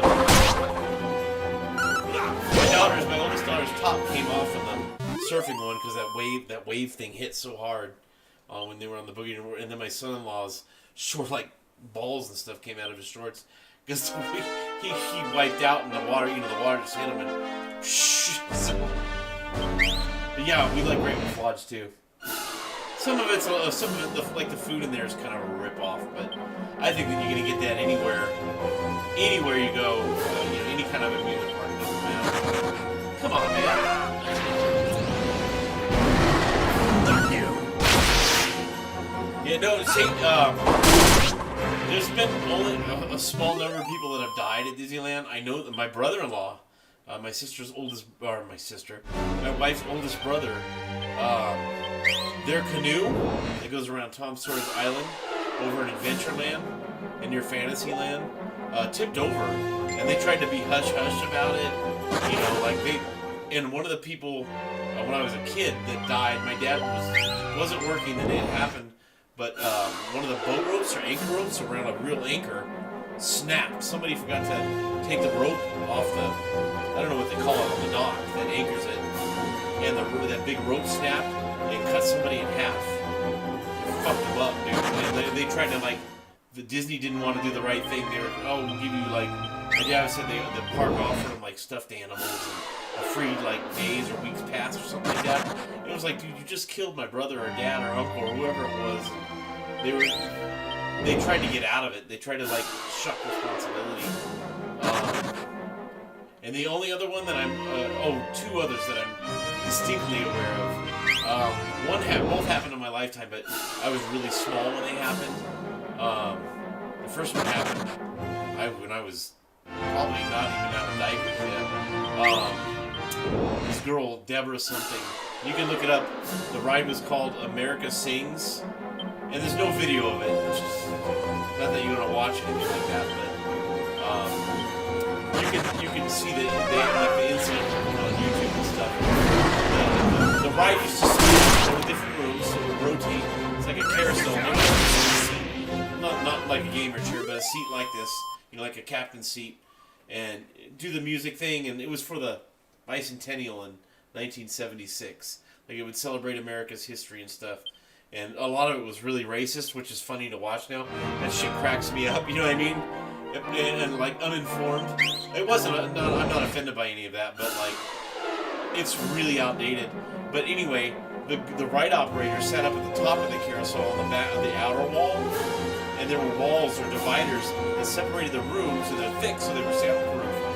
And the girl hit the button to go to the next room, and I guess, you know, everybody's clapping, they're all choo, like with the music, and she got caught in between the carousel and the divider, and she was like 18, 19 years old, really young, total shame, and it squashed her. They said, the people on the ride said they heard screaming, and that was it, and then nothing. And then, of course, the lights came on, and everybody's evacuated, you know, everybody's horrified, and PTSD, and rightfully so, but those are the only other, and the other guy, my dad, I think I was 5-ish, 6, some asshole, and this was not the park's fault. Some dude on the Matterhorn, you can look that up if you've never seen it, you don't know what it is, at Disneyland, stood up, and he was tall, and he thought he had clearance, and his head hit one of the ceilings, because you go in and out of the mountain. It's supposed to be the Matterhorn in the Swiss Alps, but obviously it's not life-size, so it's just a decent-sized roller coaster. And he stood up and boom, knocked his head right off. And I think Disneyland got sued for that, which I would have, had I been the judge, I would have been like, dude, your son, whoever that was a dumbass. Like, you don't need to be told. If you're over 3 years old, you don't need to be told. Don't stick your head out the window. Don't stand up. Don't ride in a car without a seatbelt. Like, you know, I remember being that young and knowing, hey, this is dangerous. Like with a lot of things, hey, I don't want to die. I don't want to get hurt. You know what I mean? So I would have been like, no, you're out of here, dude. I'm dismissing this, but yeah, that was a big deal. Those 3 or 4 were really big deals. But those are the only ones I'm aware of. I know they have every amusement park has incidents, most are not fatal, thankfully. Yeah, my son he's turning 15 next Wednesday. He's the one that's on chat with us sometimes on Twitch here. He got stuck on this ride at Knott's Berry Farm in Camp Snooki, so it rides for little kids. He must have been 7 years old. This is quite a while ago. And he was 2 feet off the ground, literally. Like, he didn't, maybe 3, because he was up near my chin. I'm 5.5 feet tall. So around my chin area, chest area, and, I'm about to heal and go into the Citadel here. And he started screaming, and, he made a huge scene. Like, he was just afraid of the reeds. He was terrified of rides. He still doesn't like them, but that was crazy. And, like, stuff like that, where a ride breaks down. Now, carnivals and like, the budget amusement parks, stay away from those folks. They don't have the same accountability nor the pockets that Disneyland, Magic Mountain, Knott's, Great Wolf Lodge, and the big parks have. So, they're not doing maintenance and repairs like they're supposed to, so I stay away from that shit. My dad, the Disneyland guy, used to take me to, I used to live in Orange County in Southern California. That's where Disneyland is. When I was little, and he'd take me to the Orange County Fair. Double Ferris wheel, tilt-a-whirls. It's all carnival rides, and they're old, and beat up, and cheap, and they have dried puke and piss in them, and spilt beer, and my mom used to get mad. You took him on that, like that Ferris wheel, like that thing's rickety, and think of the standards we have now that aren't exactly safe. They're a million times worse in the late 70s and early 80s when I was 5, 6, 7, 8, 9, you know? So my mom would freak out. My dad, oh, don't worry, they're safe. My uncle, I would call him my step-uncle. I'm never close with him, but my stepdad's brother, Joe, he also worked at Disneyland, and he was a repair mechanic. He worked on new rides, testing them out, and then fixing, like, stuff on the fly or on the spot. And he was the guy, when they close a ride for the summer or whatever, he did all the new installations, repairs, upgrades. Like, he gave me the lowdown, He said some of these rides, he said they're all really safe at Disneyland because they're checked all the time. And he made good money. That was his job, to check and recheck and check again. Because Disney doesn't want to be sued or tarnish their image. Nobody does, but especially a company like Disney. But yeah, Disney itself is a horrible, corrupt company, but more than, all companies are to some degree, but they're pretty bad. But as far as safety, I wouldn't worry about that too much. Not at the 3 major parks. There's always risk, you know what I mean? There's always risk. Even every time I drive, I live 5 minutes away, I can die after I finish the street tonight. So my wife texted me, love you, I'm on the way home. Show up. It's boom. You know what I mean? You never know. Driving's more dangerous than any of the rides. So I look at the numbers. I'm a critical thinker and a logic guy, so I look at all that. I don't really,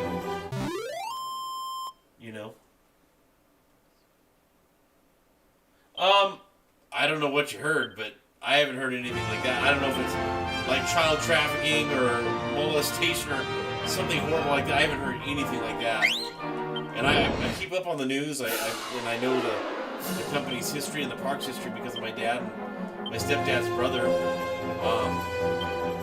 like I said, there's risk in anything, especially when you take kids somewhere. Like, my wife used to love taking her kids to the park, or a park, a local park. I've never liked it because when I went to parks as a kid, there were all these weirdos, you know what I mean? With my dad or my grandparents, or I had 3 or 4 adults with me that I felt safe around. I never liked it. You know, anybody that looked at me, I was just like, ew, get me out of here. Like, I was scared of a lot of things when I was a kid, which is probably a good thing, but at least as a kid. Yeah, like now we don't take our kids to any park anymore. Last time, my youngest son, who's 8 now, he got this was last winter, I think, something like that. I don't remember. It was recent, within the last year and a half. Kind of recent. They all got sick, but he got so sick, like with some digestive bug, virus, bacteria, fungus, something. He was so dehydrated. I mean, I was this close to taking the poor kid into the ER, and he had it for like a week. I kept him hydrated, checked him all the time, but I couldn't keep medicine down a lot, so I couldn't keep his fever down. Like, oh man, it was not scary, but it was pretty bad. So like stuff like that, like the risks are different depending on where you go. But and I don't like people at the park. You never know who's there. You know, trying to snap one of your kids. While I'm watching my 3 over here, one is walking over here, and then I gotta yell at the other 2 behind me. You know, and my wife's going to the bathroom or something. That's all it takes. You know what I mean? So even when my wife and I are there together, it's like I don't like going to the park. Somebody's gonna get sick. You know, I don't like taking those kind of chances. And I grew up. I don't know if you've ever heard of a poor kid named Adam Walsh. If you haven't, Google him or use Wikipedia. That was my era. Before that, I was taught, you know, stranger danger and all that stuff. But after Adam was taken and killed, everything, the paranoia, and it stuck with me ever since because I was only like a year and a half older than that kid. So I was like, man, that could happen to me. He was just like me, you know. It doesn't scare me now. Been pretty vigilant when I'm out with my kids and we do anything. But man, I don't like letting them out of my sight. I don't want my 18 or 23-year-old daughters walking around the city even during the day. You know what I mean? I don't like that. I don't like the idea of that. But I haven't heard anything like outside of safety. I haven't heard of anything like at Disneyland that would make me tell other people or parents, hey, don't go. You know what I mean? And I've been there a million times. Well, I've probably been there. Let's see, before my mom and dad got divorced, we went every weekend. Literally every weekend. Okay, let me check this real quick. It's an hour 43 minutes. We'll keep this up for about another 15 minutes, and then we'll go into the whatchamacallit. But yeah, speak of the devil.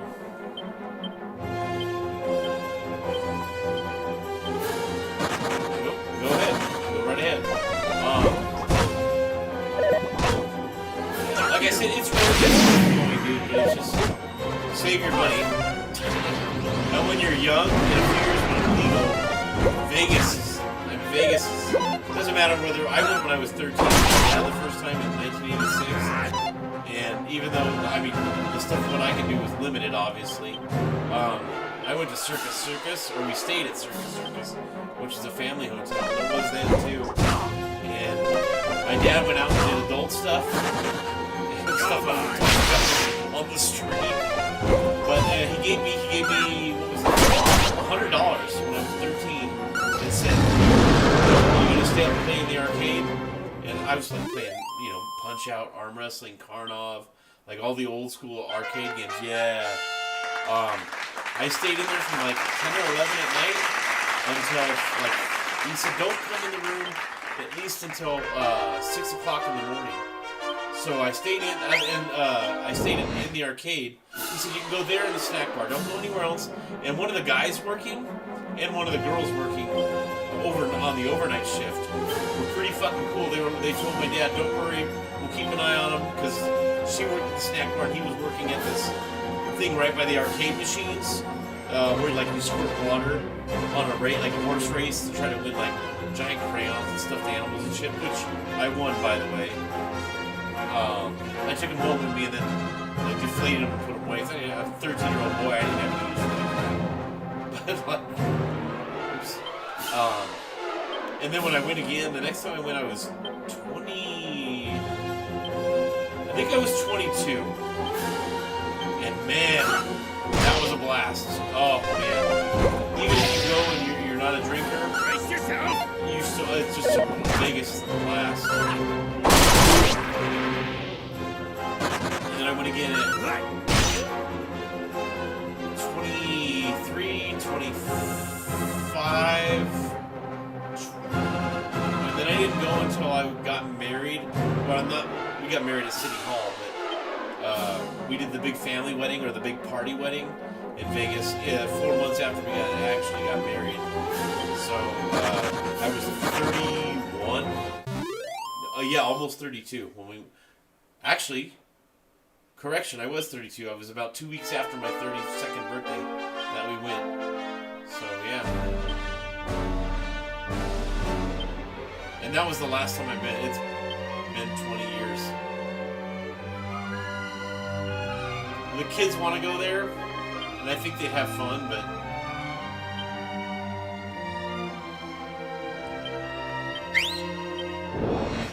with as many kids as I have, I don't think Vegas is going to be very fun for anybody. It's just... Now there is safety in Vegas, because a lot of stuff goes down that really isn't for kids.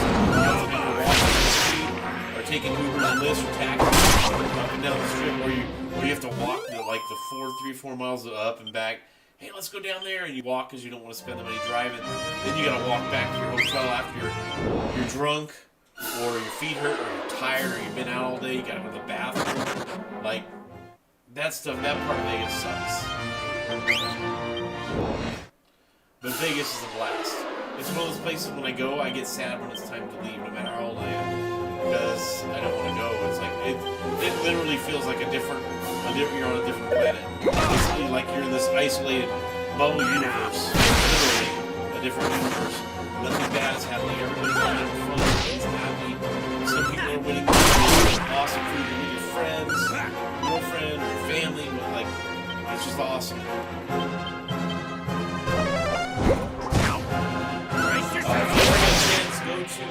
Try Magic Mountain, Seth. That place is awesome. That place is really fun.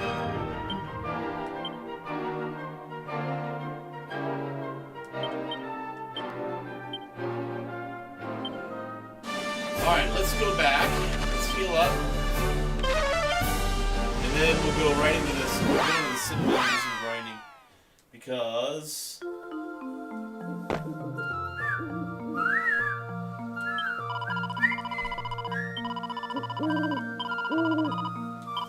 save first. I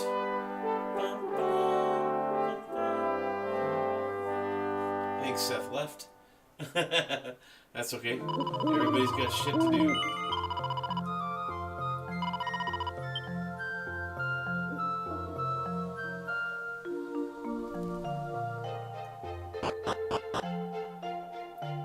Actually, let's go and buy. After this, before we go to the Citadel, I'll go back to Olive Garden and I'm gonna do some shopping.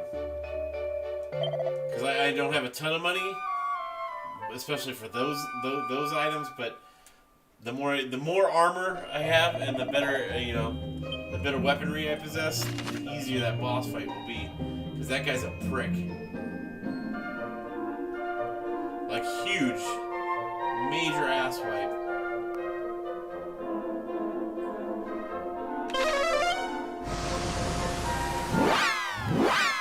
Let's go see what's going on here. I forget which one it is.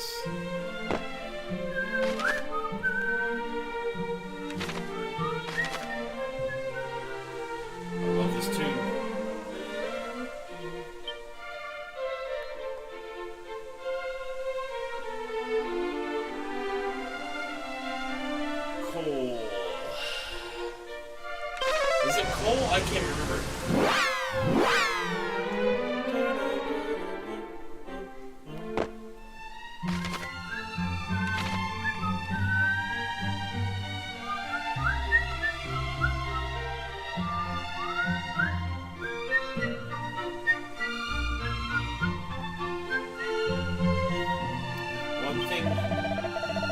One thing I can say to describe, or one word I can use to describe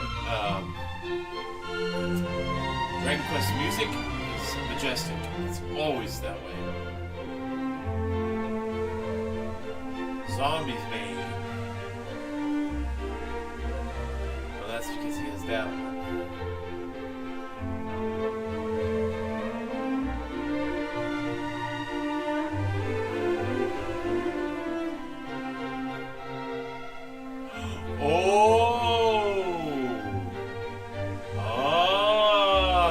Right there, we need that for this battle.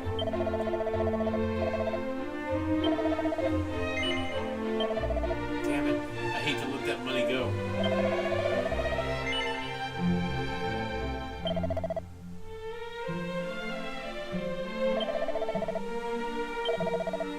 Okay, so I don't need anything else here, right? I think, let me make sure I don't have a silver shield already. And I've got to go in and move Romeo's bullshit around. Bag. Bag. Bag.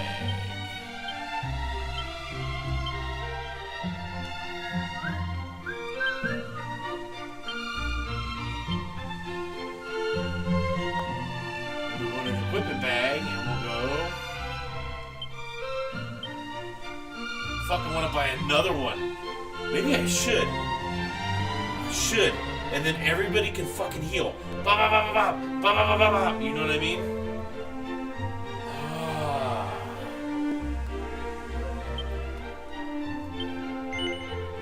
Let's do this.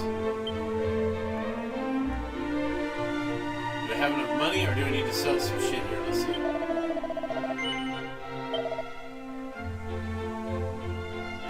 Oh yeah.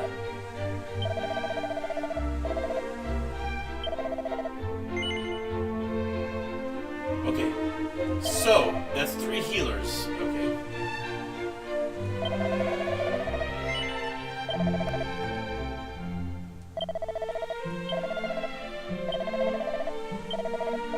Yeah, get out of here, get out of here.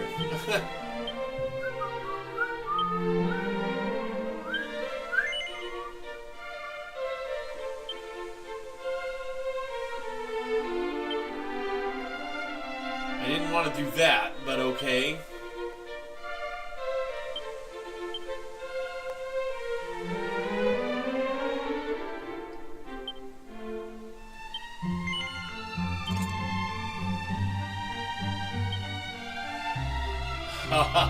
Okay, so 3 can focus on fighting, and I have Omni Heal if I have to use it. Nelson has a Sage Stone in the form of that item. Romeo has one. Helix has the Sage Stone. Okay. I think that should cover the healing needs. We'll see. We'll see how it goes. Alright, let's go give this shit a shot. Kind of excited here. Take a pee break in a couple of minutes here. So now everybody's got a form of the Sage Stone. So I can have 3 people heal. Oh, I can have all 4 healing in a round now. But she needs a little bit more experience. Let's test her out here. What do we got going? I can go back and get... I might be able to do it with Lilacs now. Alright, let's finish this fight. I'm gonna go get Lilacs. We'll see how it pans out, or if it pans out.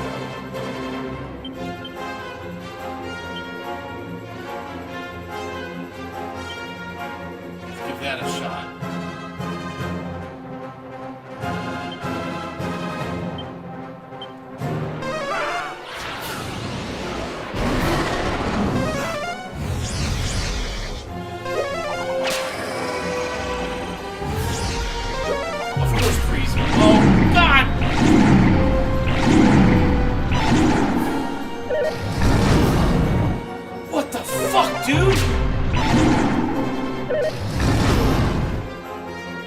gotta be fucking kidding me!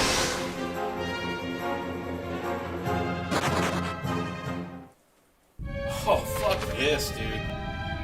Fuck this. Get me out of here. What kind of horse shit is that?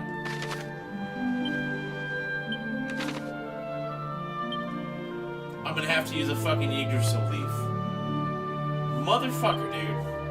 Unless I don't think I have any, oh no, I should.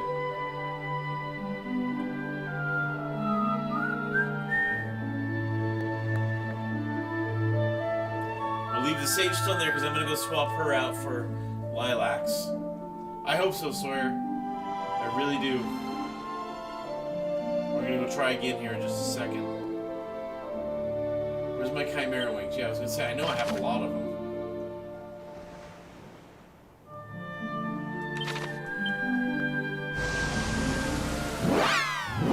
I miss hitting your head. It was just one of those funny, cool things in Dragon Quest. You know?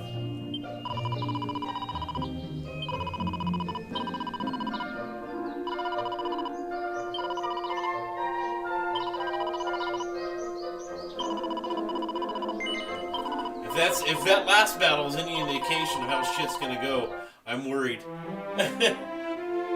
Yeah, you're absolutely right, Seth.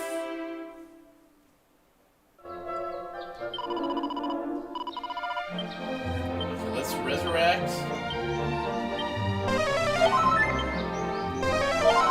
Okay, let's go get our monster wrangler. Give her the Sage Stone. Boom. You know what this game needs to do? Is, just re-equip. It needs to remember what you had equipped. So then just fucking put it back on. You know what I mean?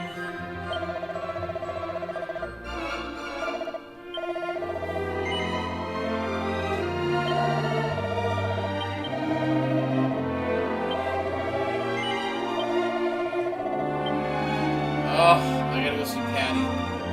I got this all backwards. I'm all confused. Yeah, almost time for a pee break.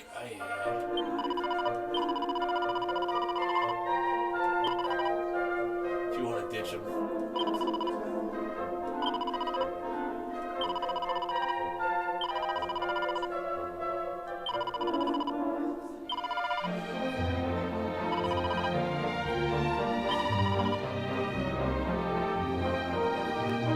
Nikolai, that's right. He was my original priest.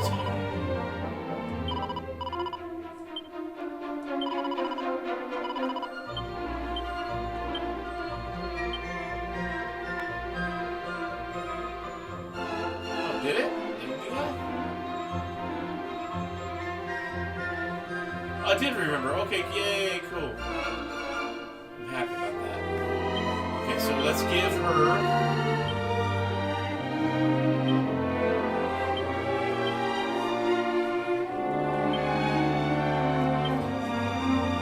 Here we go. We're gonna give this shit a shot right now, dude.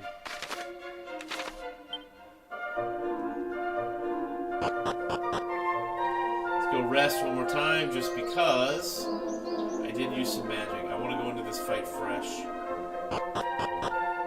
Oh boy. I'll take a pee break before I do the fight, so let me rest. We'll warp over there, and then I'll go to my be right back screen. I don't want to be sitting here for 30 or 40 minutes holding piss. I got almost a full bladder. Alright, let's go. I'll be right back, guys. And we will do this. Hopefully I'll be successful this time. 2 minutos.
her over. Alright, let's do this. Make sure everybody's good. Yeah, if he can heal enough, I can outlast this guy, and I'll conserve a lot of magic points by not having to heal. So let me I need to do order though. Line up 1.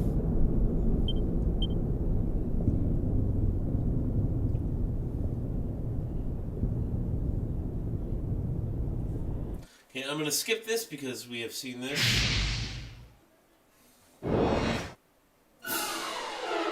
Alright. King Hydra.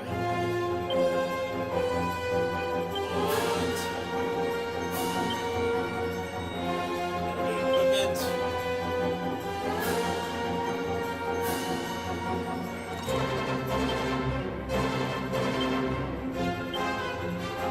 Fuckroll slash.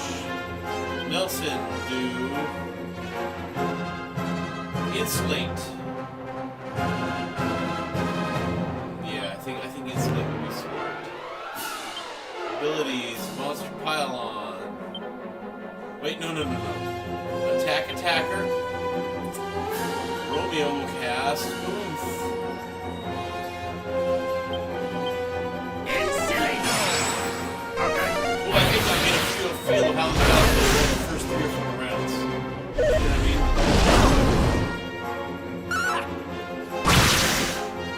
Brace yourself.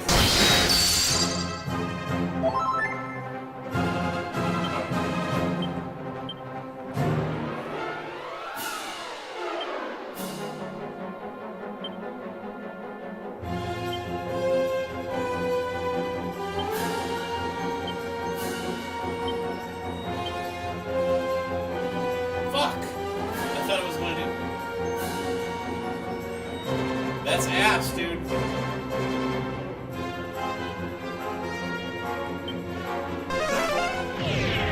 Okay. No, it ain't gonna work. I thought they were all like saying I thought it was gonna be able to heal. Nah, I'm fucked.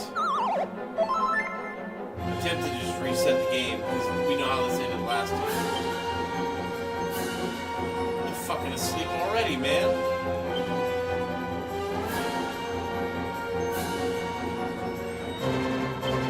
Multi-heal.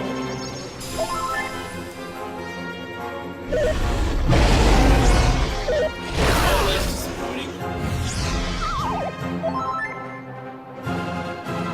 I mean, I guess they can heal themselves, so we'll give it a shot, but... Damn.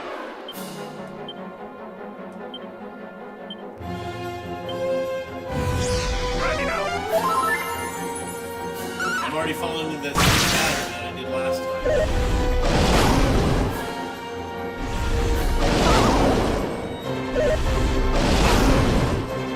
This guy's fucking ridiculous.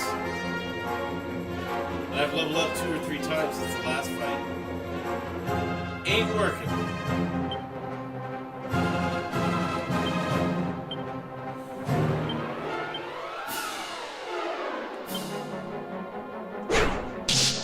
My God, dickwad.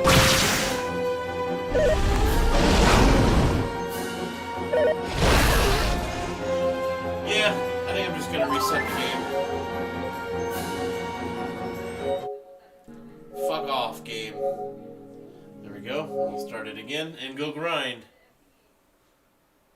Yeah, Walmart's. Perfect, Seth. Perfect. Now, it's still cool in the sense that they can heal themselves. But oh, that's cool. The title card changed. But like, I didn't fucking save. No, you're right. I didn't. Hang on. I'm gonna load the autosave. Hang on. That was stupid.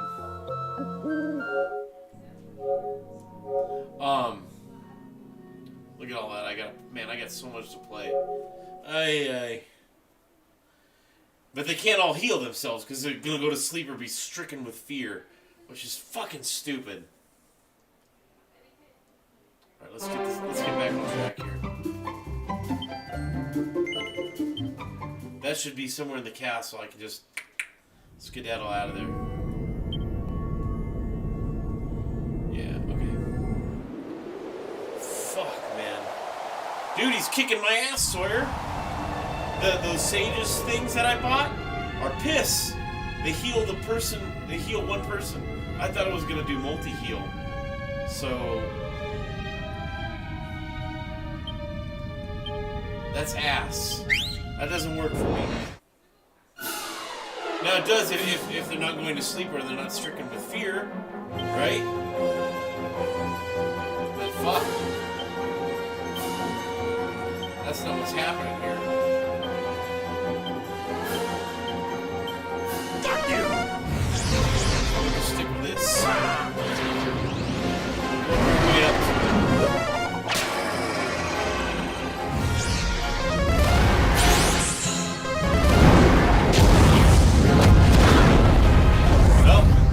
Well, it didn't do as much.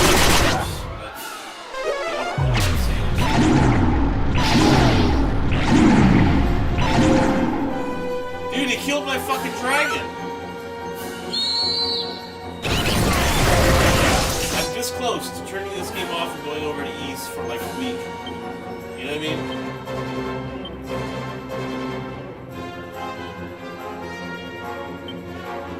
I feel like I'm not making any progress anymore. So the next thing, the game's great, but it just totally momentum. You know what I mean?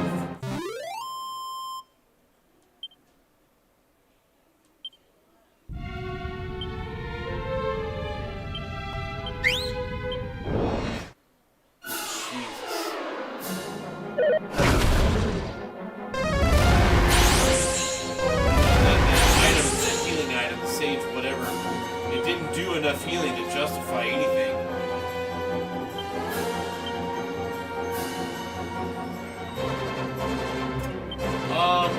Let's do.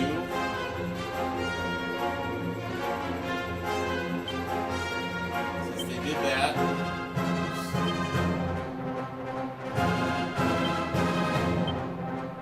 I can't even get Puff off. Let's see that shit. This is ridiculous. And there isn't enough. The liquid metal slimes barely show up, and when they do, they're gone. I don't know how I'm gonna bust this out. Like people did, I'll play this at home on my phone because I don't stream from home. My daughter's house, so I'll do that, and I'll grind up when I'm offline when I'm sitting in bed. But I might do that tonight. Take my dual senses. I got 2 dual senses. Connected to my phone plug. And that way you don't have to sit here and watch me grind. Like a little bit of grinding, absolutely, but holy shit, man, you know what I mean?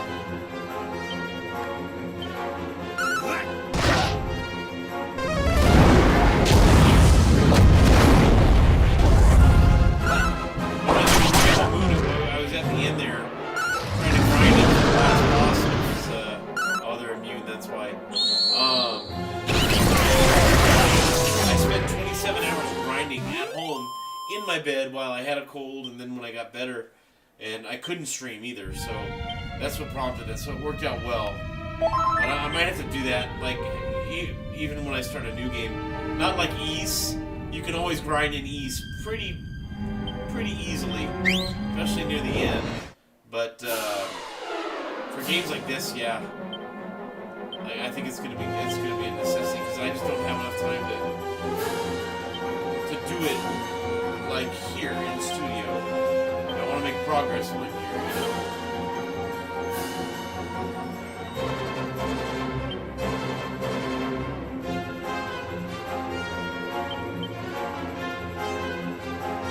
Oh man, I thought I had the Master Sword.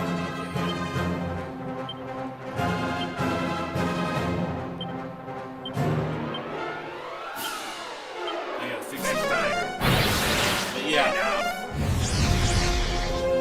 complain about that option to use remote play. You know, my son does it. A lot of my friends do it.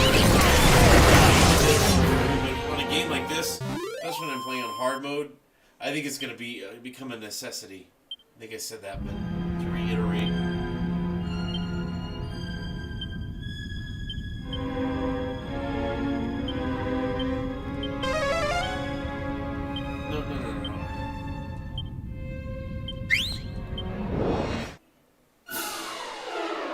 No, I'm not bored, Seth. I'm not bored at all. But what I don't want to do, and it's for myself. I'm not going to pander to any specific audience, or I don't do that. But like,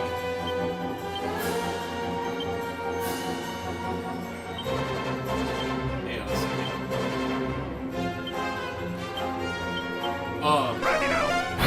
I don't want to come in for a week at a time, or 5 to 6 days at a time, and have to grind for 3 to 5 hours. I can do that. And when I come in, I'm ready for the boss. Put the controller down, and I'll come in and do that live. Rather than do that, I won't do that. I won't beat the game offline. You know what I mean? I'll always beat it at home. Or not at home. I'll always beat it at stream. Or at least here, record it, and then I'll upload it in 4K. But like, I don't know. It just I feel like I don't like to not make progress for some reason. If I can do it at home, that's cool. And plus, I want to get to my other games. If the only time I play is here, that's part of the reason my back catalog is growing as we speak. But I got everything at home. I can play 2 hours here, 5 hours there, and then pick up another 3 or 4 hours after the kids go to bed, like my wife's sleeping or something. You know what I mean? So I don't have that ability now that it's here, unless I want to do like remote play. But remote play, I would only use for RPGs, like turn-based RPGs. I would never get these on my phone. You know what I mean? On that tiny ass screen. No way. For me, video games are meant to be on as big a screen as possible, the best sound possible. That way, even in the 80s, when everything looked like shit, I had my little 12-inch TV in my room. My dad had the 20-inch downstairs when we thought that was great. Dad, can I put it on? Can I bring my NES down here? Yeah, go for it. I'm gonna be gone all day. Cool. You know?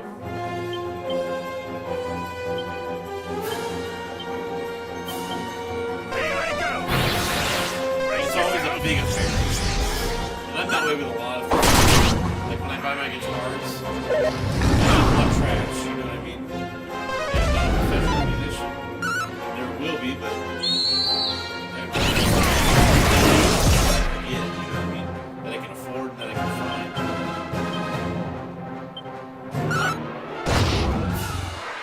You know? Yeah, this game is definitely not boring. I'm just getting to that point where they're not offering me a way to grind up, and it doesn't need to happen in 5 minutes, and I don't want to grind up that fast. I still want to work for it. But, I mean, you saw the rate at which those metal slimes run. I'll be there forever. I'm going to be here forever. And at a point, it starts to become tedious. Especially when there's 100 other games that you own and haven't been able to touch. You know what I mean? It's a big deal for me. If I could sit here for 12 hours a day and didn't have any other responsibilities, I would have 3 times the amount of time I have now. I would get a lot more done, but I'd probably still go home and grind it out on my phone. I might have to do that. I might do that tonight. We'll see. Message from home.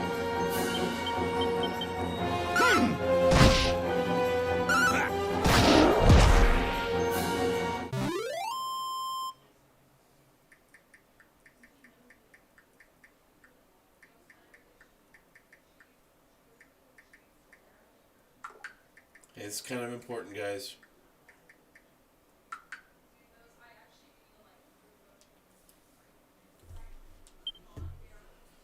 Aye. I doing? Come on, what am I going to Lilacs for? And it's funny, when I first came into the Citadel here, Zoma Citadel, I wasn't encountering liquid metals all the time, but I was encountering them fairly frequently. Are you fucking kidding me? Cocksucker.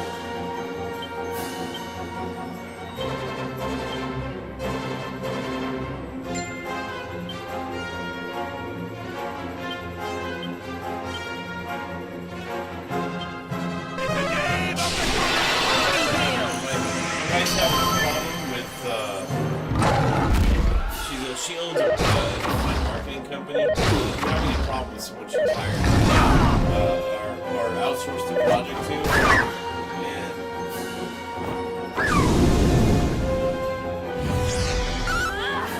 And the person being that she chose to work with is being dishonest and difficult. So she's kind of pissed off. She's the nice one. And she can be really mean when she's been wronged. She's definitely the nice one. I tend to be really aggressive when I get mad. Just up! I should have just cracked. Ready now! Ooh! Fucked them up!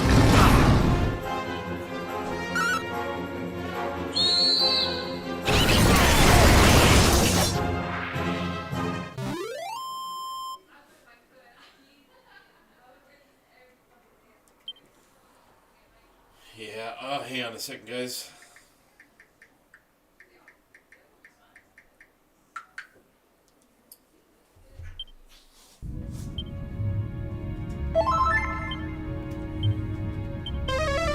Why do I keep doing that? Somebody tell me that.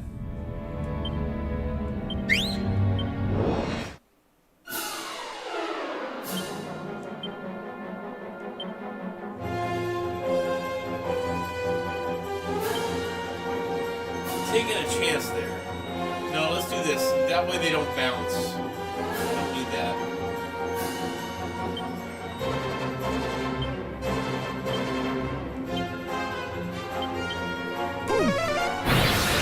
Ready now!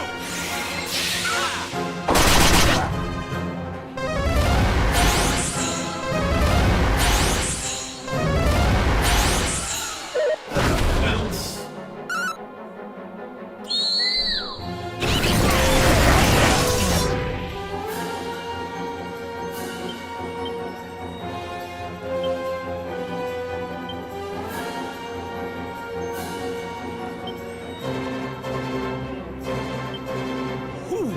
I think they're immune, right? No? Okay, good.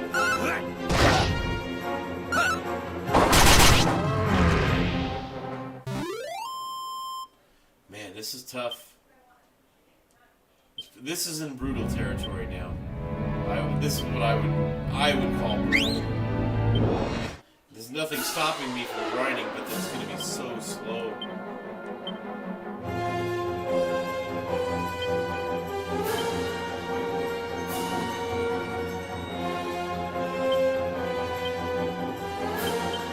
Here I go!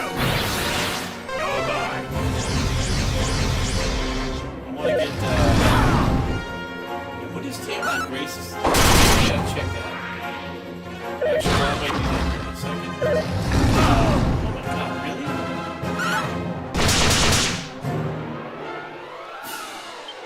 Man, I'm just taking a fucking beating tonight.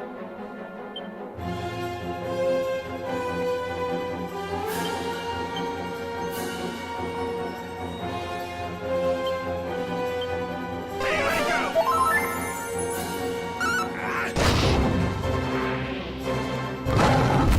2, 3,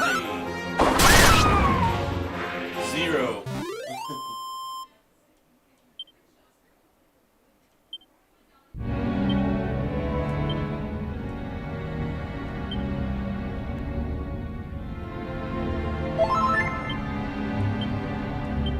No.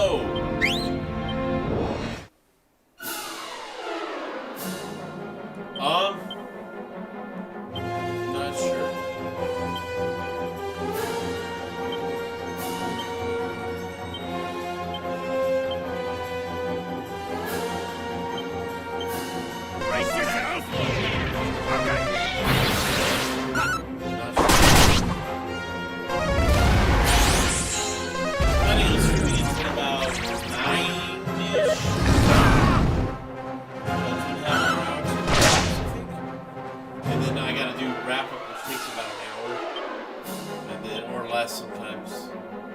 Oh, are you fucking kidding me?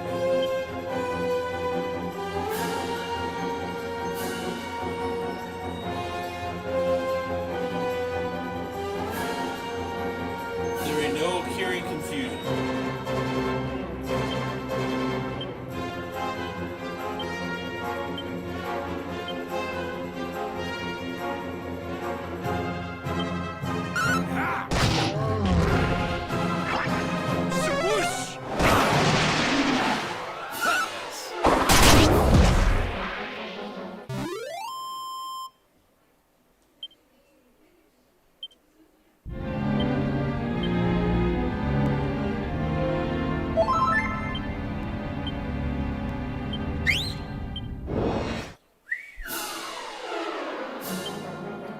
Let's go and do. No,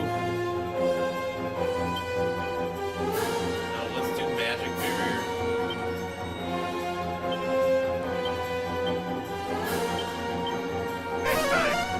Magic barrier needs to be better here. This guy does a lot of magic.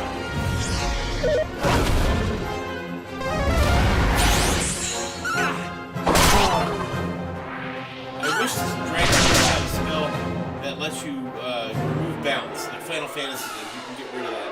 Or you can cast bounce on your own party, bounce it off that person, and then hit the enemy, and bounce is negated after a bounce. You know what I mean?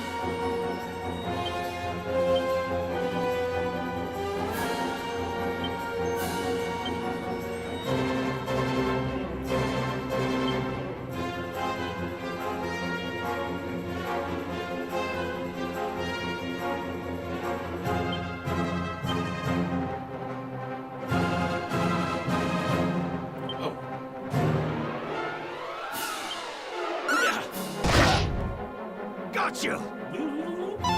Nope. I like these guys in man, that's... This ought to help.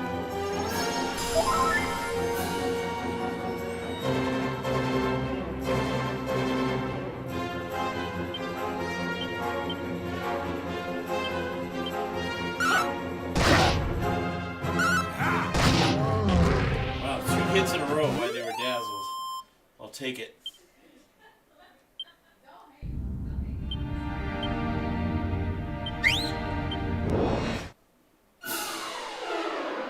Okay.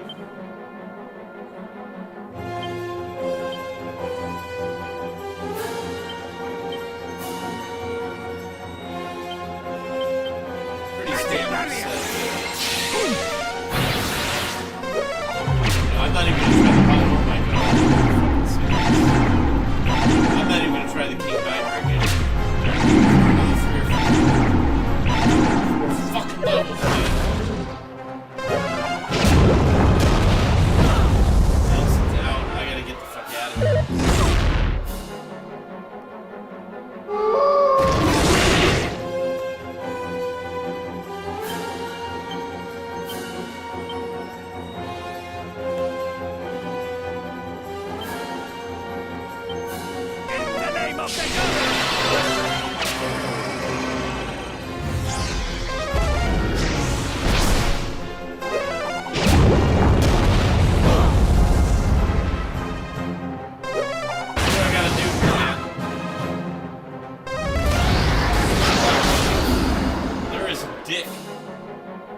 Dick to do.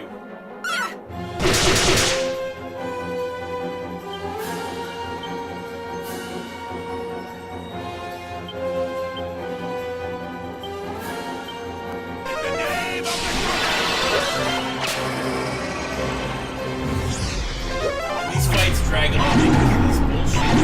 This slash bullshit and balance.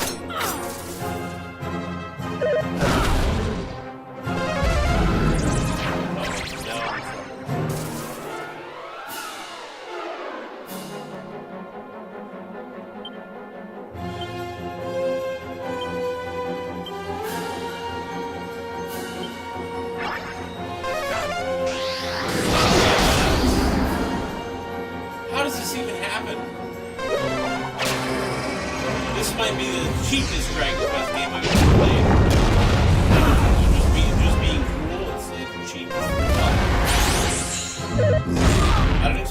walk through battles.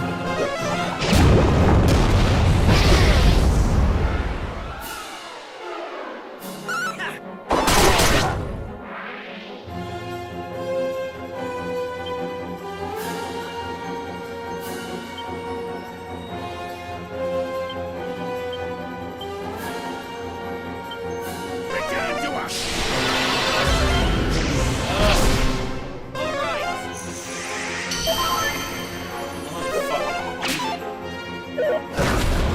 Forget the King Hydra, I can't even keep the trash mobs out with any kind of efficiency. You know what I mean? And I'm getting fucking bedazzled and it's ridiculous.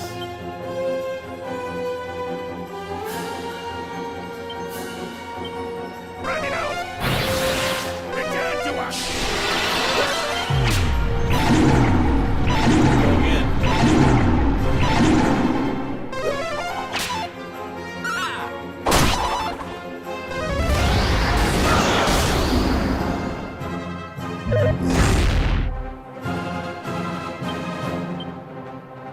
Very funny, reservation.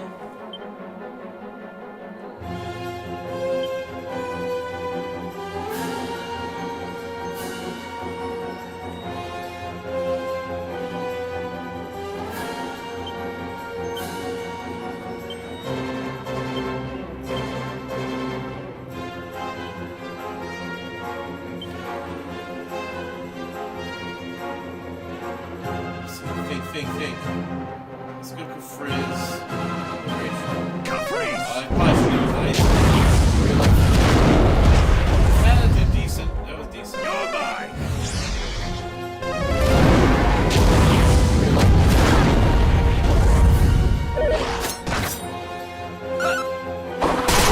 Well, you're absolutely right, Seth.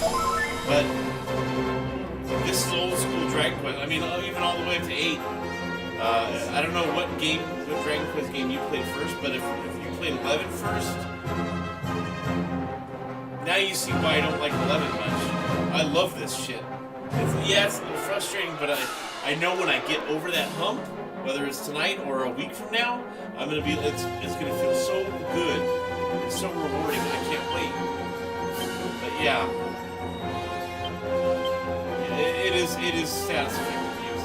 And especially where the imbalance bothers me is not the increasing difficulty leading up to this level, but it's the jump from the last dungeon I was in, or area I was in, to this. It's like, I mean, you see me play most of this. I'm not walking through it, but I can kind of get over those hurdles or humps with just a little bit of effort. You know what I mean? And some good strategy and patience.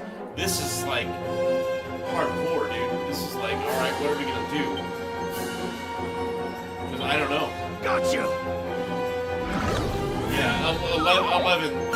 Oh, I'm sure you're a fan of it, but 11 sucks, dude. 8. Time Go. to heal. If there's any way you can play the PlayStation 2 version of 8, which I think you've seen me play, get your hands on it, dude.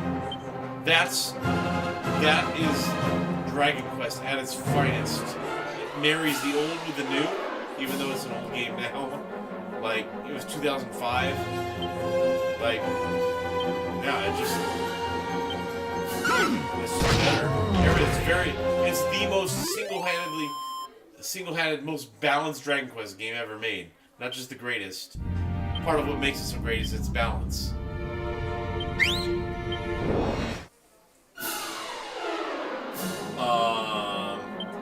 Okay. Very good.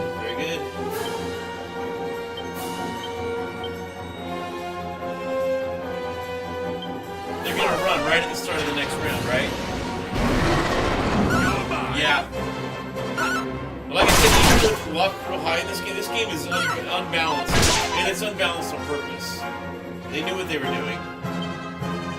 Like I said, I love it, but at the same time, it's like, man, I'm gonna be doing this for 20 or more hours, you know, trying to grind up 3 levels. Enough! You know? That I don't mind. I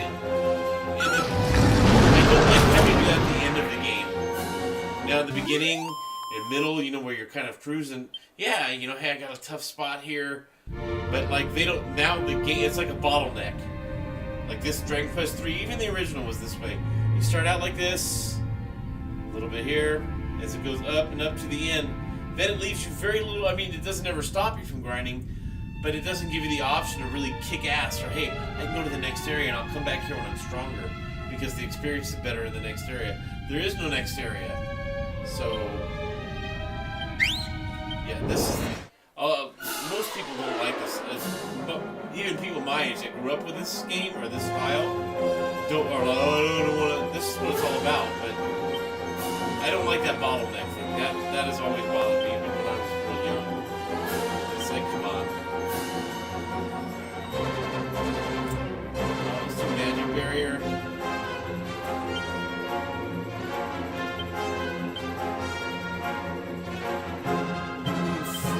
It's time!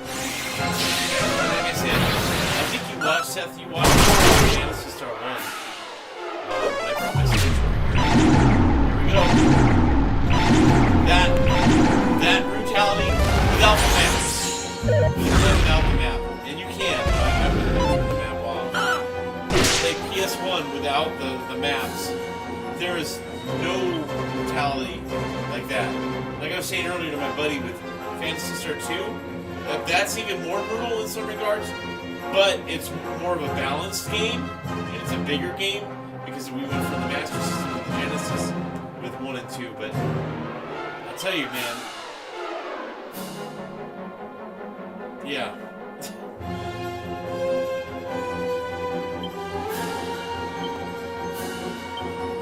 Like, I love this, I just wish it wasn't so damn,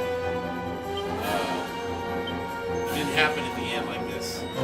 It is a balancing issue, but it's with Dragon Quest. It's unbalanced on purpose. All right! Where I get frustrated, I think this is something I'm completely frustrated the same way I did with 11 with any other games, where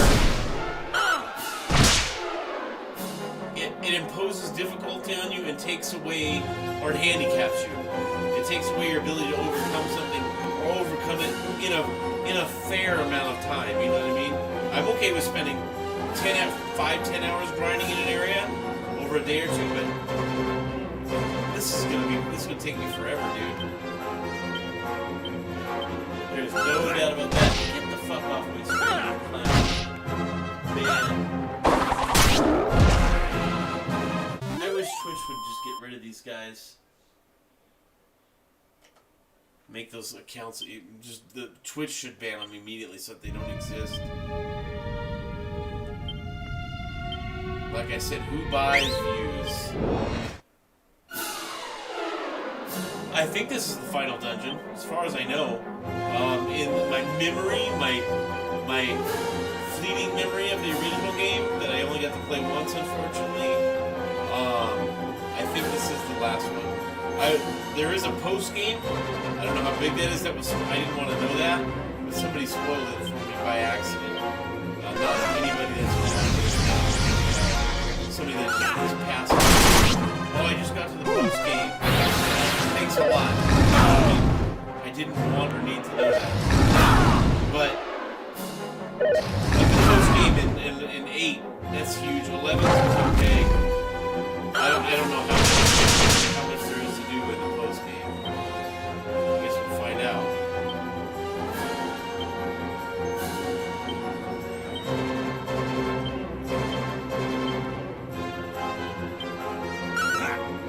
Come on, Omni-Heal, let's go!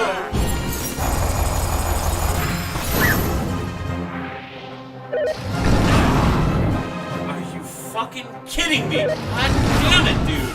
What is, now they're faster than me? I almost threw my controller. Almost.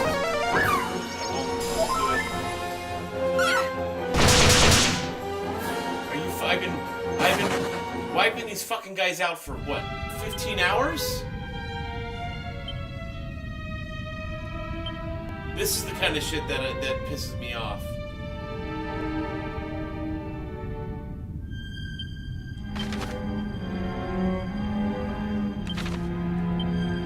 That's ridiculous.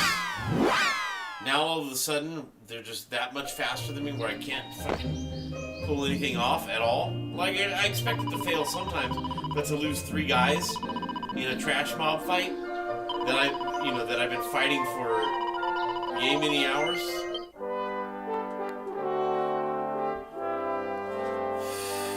Like I said, Seth, go play Phantasy Star 1 and 2 and 3 and 4. Especially 1 and 2. You want brutality?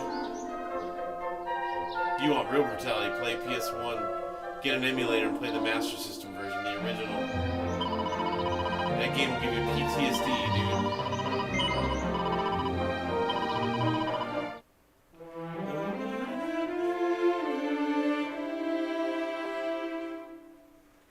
And believe it or not, I am enjoying this. It's just...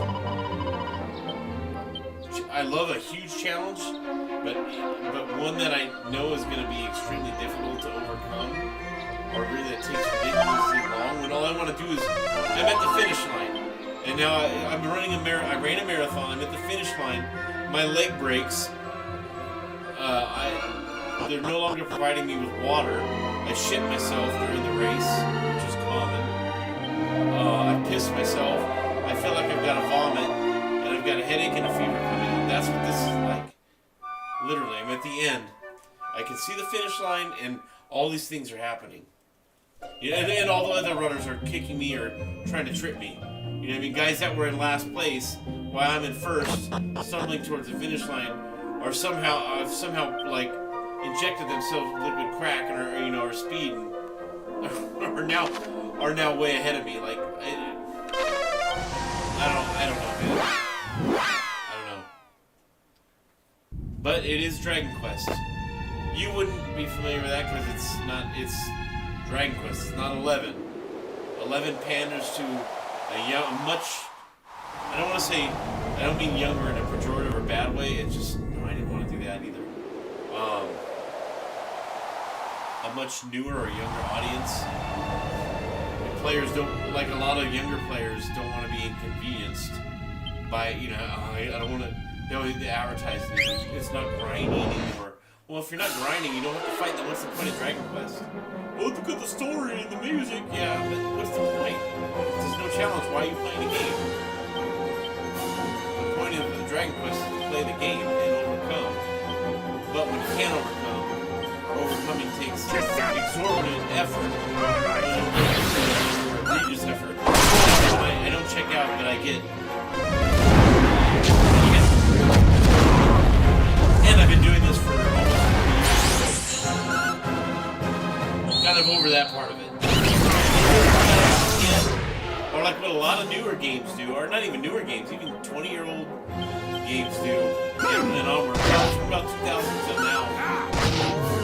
They'll offer, like I said, they have those hidden dungeons or bonus areas where it's kind of an endurance test and you can rerun it, you get big prizes, and you can get a bunch of experience. I mean, I think I mentioned it last stream, Ratchet & Clank does that extremely well with their battle arenas, especially in Ratchet 2 or 3. I don't remember if it was Up Your Arsenal or Going Family. This guy's on a rampage! Fuck yeah, dude. Ratchet's got like 40,000 weapons in his arsenal, and you don't have enough game to max them all out, but you also don't want to finish the game without maxing them all out because Ratchet and Clank's super addictive like that, and because they grow and evolve too. They become better, more fun, and like wacky. You can go into battle arenas, do side quests. Like the Dragon Quest, especially these old ones, or ancient ones, they're not even old now, they're ancient. They don't have that. It doesn't have to be easy, it can be a really hard area. But the challenge, I'm just stuck, like I said, I'm stuck at the finish line. Oh, sorry, I'm rambling. Let's just play.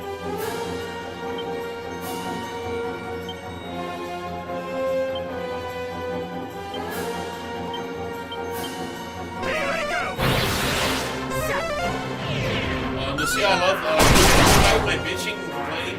I love this. I absolutely love it. When I'm done, when I get past it, I'm gonna be so excited and feel like I have actually accomplished ever want it easy like 11. You know, I don't ever want that.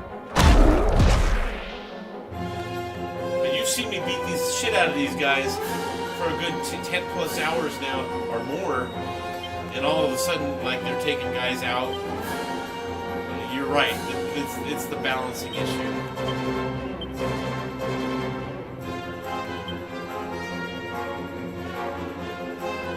Like racquetball, like a player. Or I was before I got hurt. I've loved it all my life. I don't want to get good. I don't want to get, well, I want to get good. I'd love to be on a pro level, which will never happen. But, like, I would love to play, you know, on that level and compete at that level. But, like,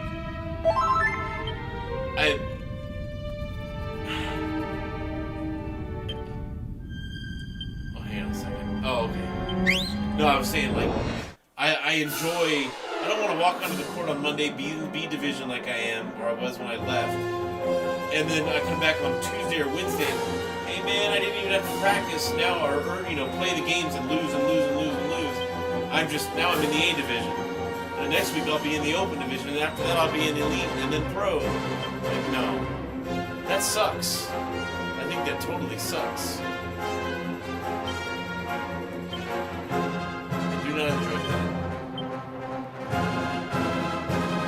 If you're not losing, you're sacrificing. Your reward is you can still feel rewarded, but it's just not the same. Magic barrier. It's part of the ball right? I want to find a way to manipulate it, to get around it. You know, if I can't get over the mountain, I'll find a way to dig through it or go under. That's in anything I do. Even with I've been playing almost 40 years, and it's like, dude, I wouldn't want to just pick it up and be like, dude, I can play like Randy Rhoads or Zach Wild. Like, no, I want to earn that. And it's fun to do it anyway, so, like, alright, let's see, what does Morph do? Let's give it a shot. Because I don't know. We might be able to use this. Okay. So does that mean he does everything my life to do?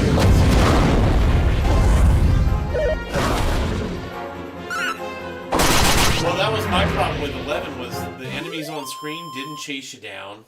No, they do a little bit, but they're not aggressive. And the enemies weren't dangerous. They started you out, like, 11 starts at, like, level 7 or something like that.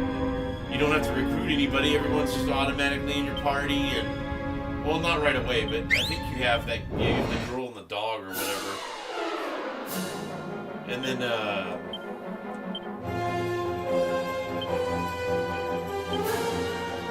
second.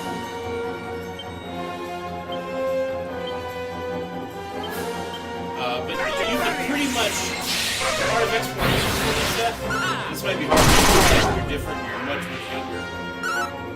If I can walk from town A, you know, the games, go to town B, to continue the quest or whatever, you know how it works. If I can walk straight there like you can in Dragon Quest XI without any threat, it doesn't, I don't need fight for my life every 10 steps or anything like that, but if there's no impedance, nothing retarding or stopping my progress once in a while, I'm less motivated and I'm less satisfied. It's like, well, I can go, part of exploring for me in a game like this, or even in East in an action RPG is, man, I go in there, I might fucking die and I can't save. Like, I got all this cool shit, 20 minutes ago, this is a big deal, and the game doesn't let you save in there, so you're screwed if you screw up, I said, without overcoming those obstacles, the sense of reward and accomplishment just takes, at least for me. And I'm a believer that it should for everyone else. I don't get it. I'll never understand that attitude. Because I play, obviously I play video games for a lot of reasons, but mostly because they're fun. To find a challenge, something to learn, to overcome, to figure out. Like Mega Man is a great example. One of the reasons I love that, even before I realized, and that's another story for another time, before before I realized you could use it after you beat them. I just thought you were stuck with the pea shooter. And it was that for months I was like that. But anyway,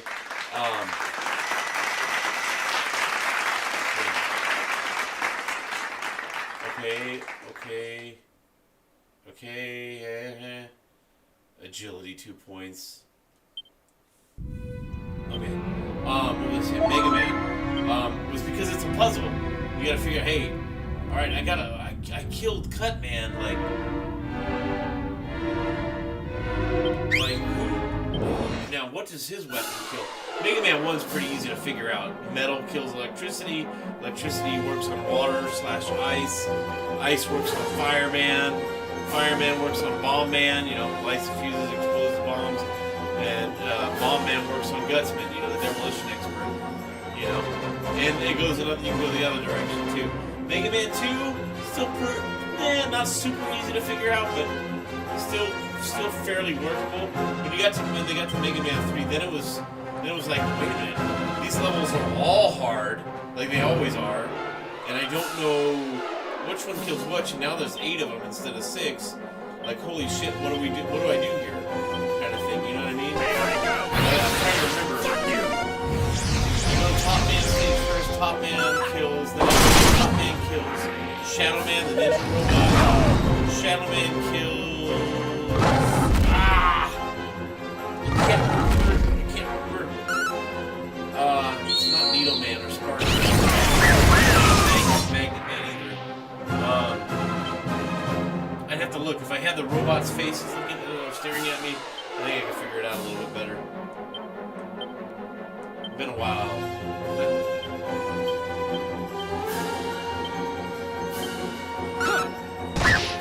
Yeah, I should have just went crack.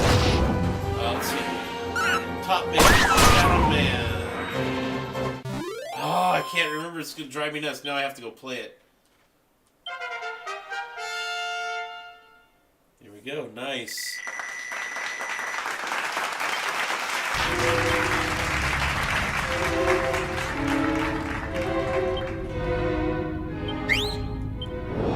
Oh God, what's the order? Sawyer, if you're watching, do you remember what the order is for Mega Man 3? No. Feel free to express any opinion you have, dude. I'm big on that, even if it's, especially when it's opinions that I don't agree with. I might argue with you and get into it with you, or even just politely disagree. But like, that's what it's about. I don't like. Don't talk about that here. Don't you dare. I'm not on my channel. Not in my house. I mean, as long as you're not, you know, like overtly racist or sexist or rude or just, you know, inappropriate, like to my kids or anything, like whatever goes. You know what I mean? People can, adults and kids, or you know, young people and old people can discuss anything. I believe it's civil discourse. Even, or an uncivil discourse too. Sometimes everybody gets mad. That, you know, it is what it is.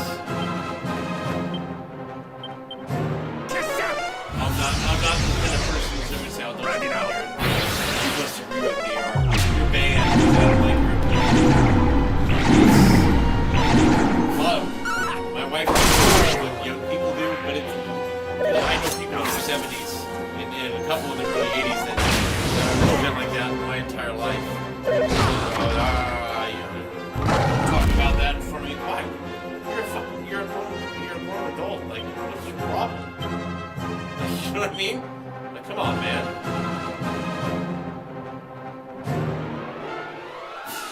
Let's go sobering slap.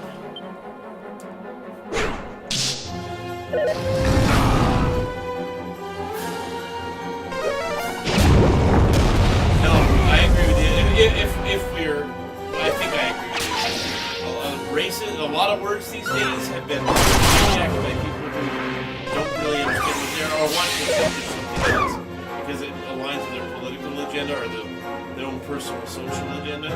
But like, racism is like, what's a good example? And I have to be careful because I don't want to get banned on Twitch or anything.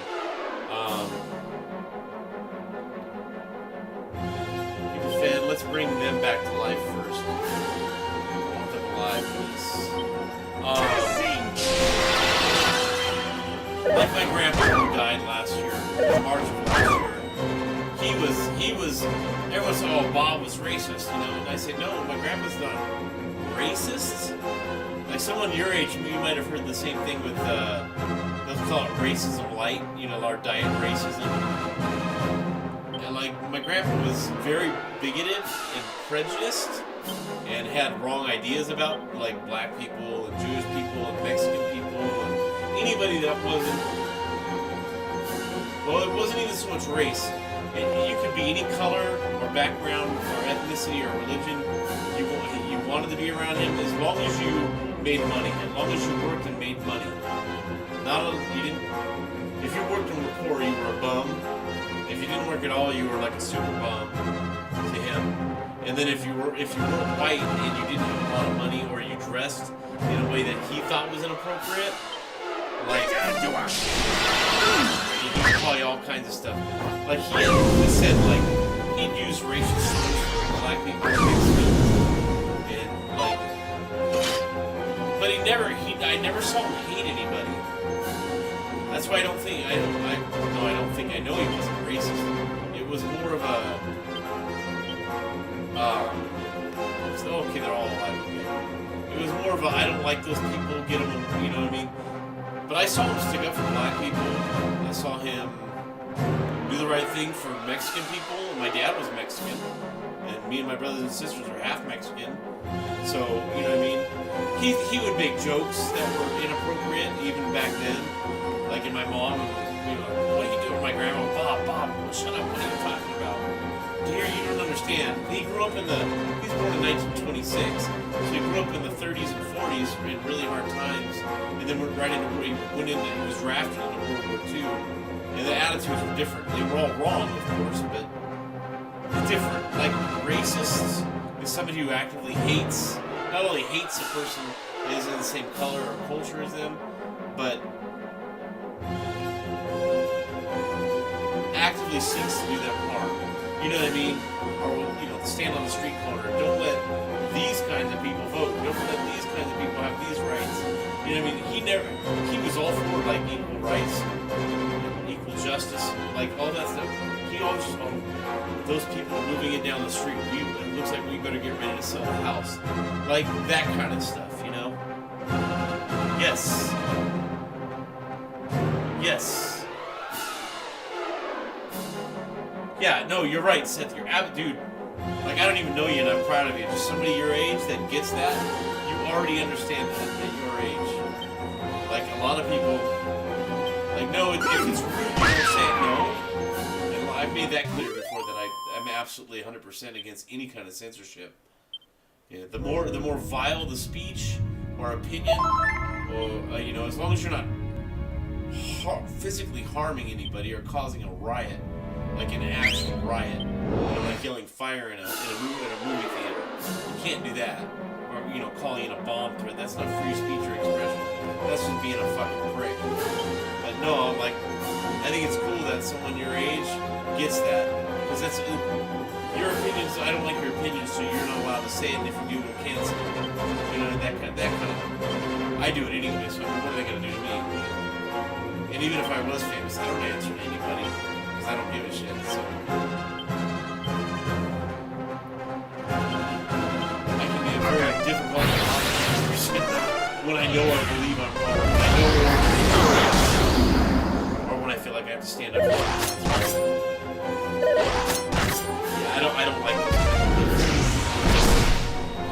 Because I've seen people that were like racist, like, you know, giant racists. Oh my god, look at that, they fucking blasted him right out of there.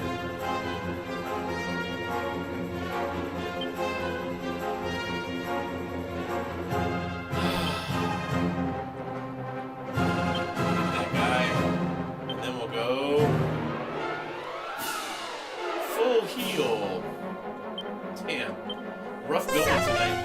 But, and then I've seen people who actually do, I've almost got this black chick that I used to work with. Her name was Yvonne. She was about a year older than me.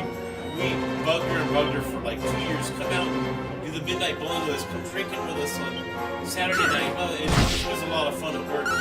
Just private, you know, which is fine. We respected that. But come on, you can have so much fun. Come on, just try it once. She came, and some other dude, like some dude that wasn't part of our crew, came into the bowling alley and was like using the N-word and like not directly at her, but he was doing it on purpose so that she could hear it. It was like, why did they let that kind of people in here? Now I'm gonna have to watch my wallet, shit like that. And it was like, I remember I got so mad. I was like, what the fuck? Because she wasn't the kind of person to like stand up for herself, like not like that. Anyways, she'd just leave, which I get. You know, I can respect that too. You don't. It's a waste of time. You know what I mean? I won't deal with asswives. She had purchased no, fight with fuck this guy. We just were slaves, and then I went to the DJ who played the music at the bowling in those days, a guy named Robbie, and I said, you know the owner, like, you know, because I didn't know the owner at all, so I didn't want to make a complaint with people so they have to think, you know, oh my god, really? They're killing characters in one round. So he went and talked to the owner about a half an hour after that. And the first incident happened. And they got him out. They told him, "You're not welcome back." I've seen scary stuff involving real racism. You know, not somebody said something you don't like, or you have a slightly different opinion on some issue. You know.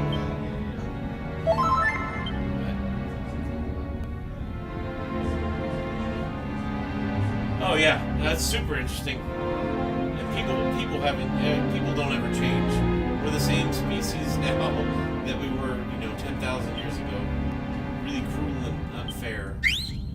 So, but it is interesting. One of my favorite subjects, even though I was a horrible student,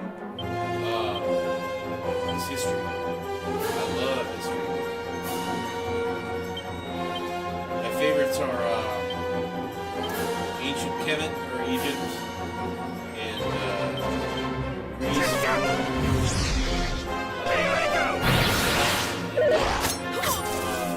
Italian history.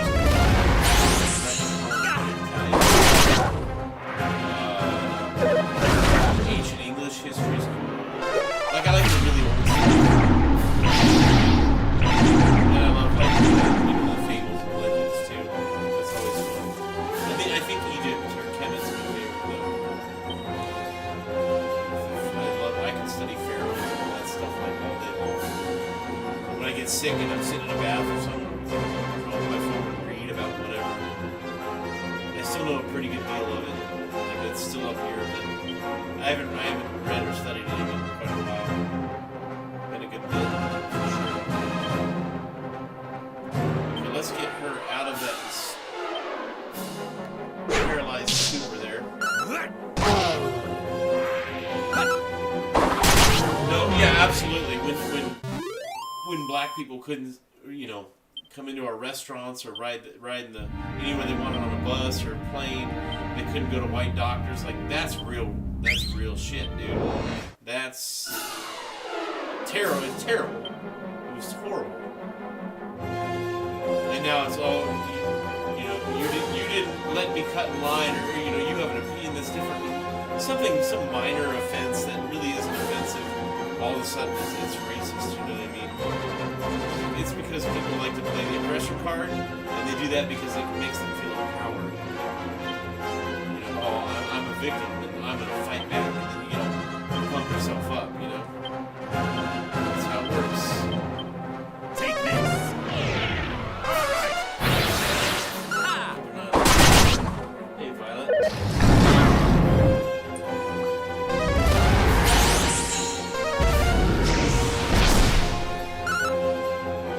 Checking home messages, guys.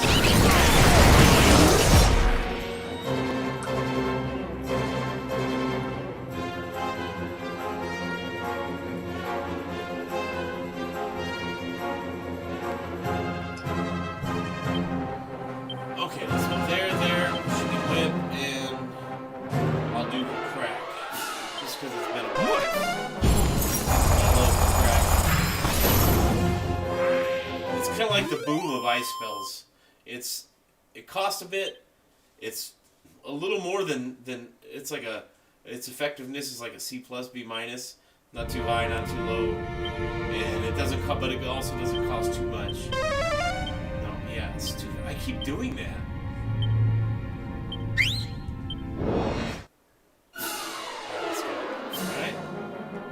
I almost want to check where they're at experience-wise, but I almost don't want to see.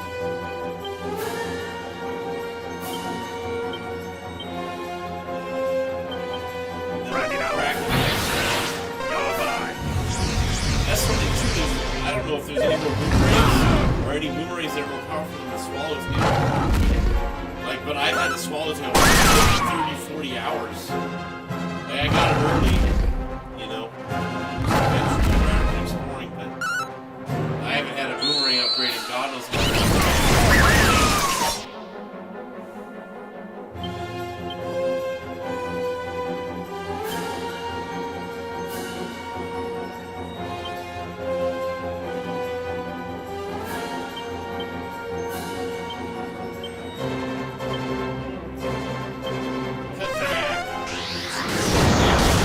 They don't like me. Alright, let's go.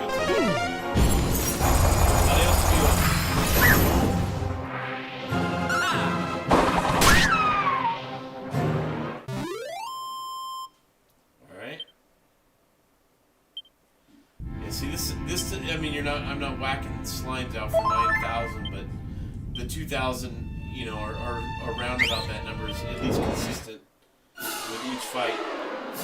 I'm gonna check after this and see where I'm at. I'm anxious to want to fight the King Hydra man, but I haven't even leveled up since I came in here. Looks good. You're mine. Next time.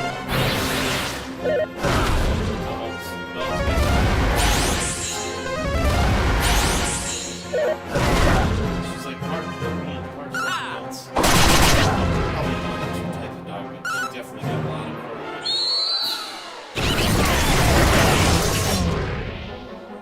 No. And you're old, she's old. She's 8 or 9.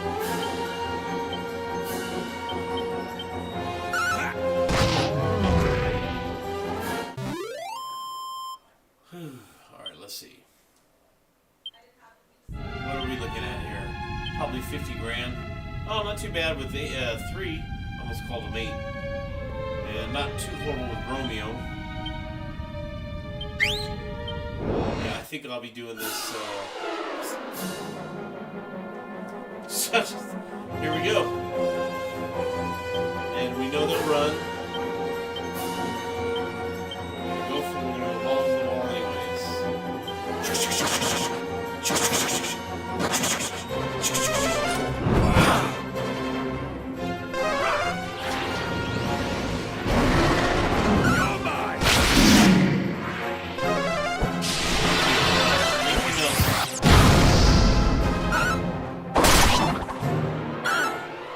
Back to life. Let's go, let's go. I'll take it.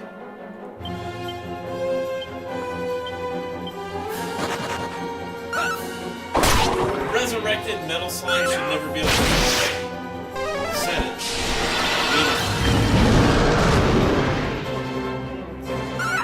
Or at least their ability or chance of running away should go way low.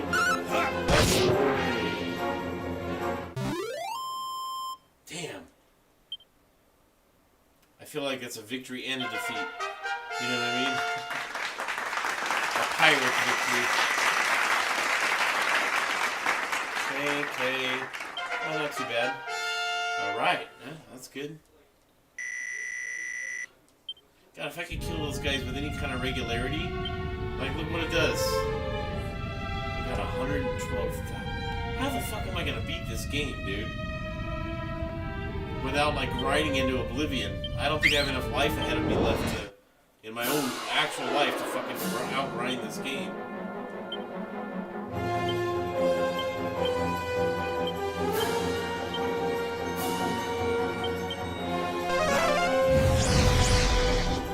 Yes, you do.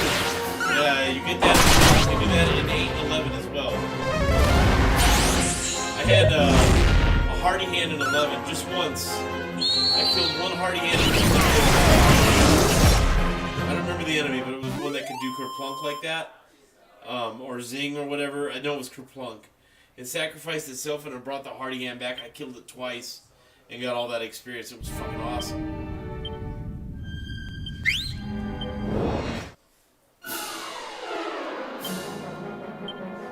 This is what Dragon Quest is all about.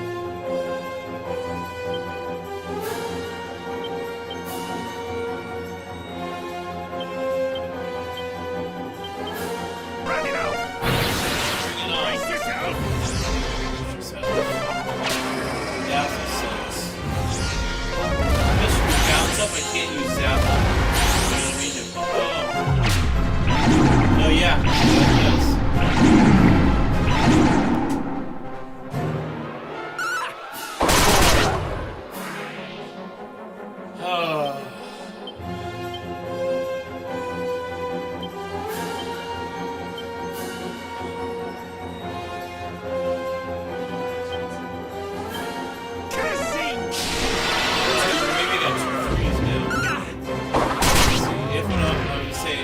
I have to do that at the beginning and see if it works. That could be advantageous.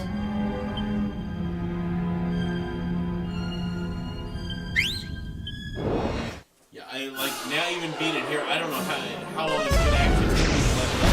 Just one level without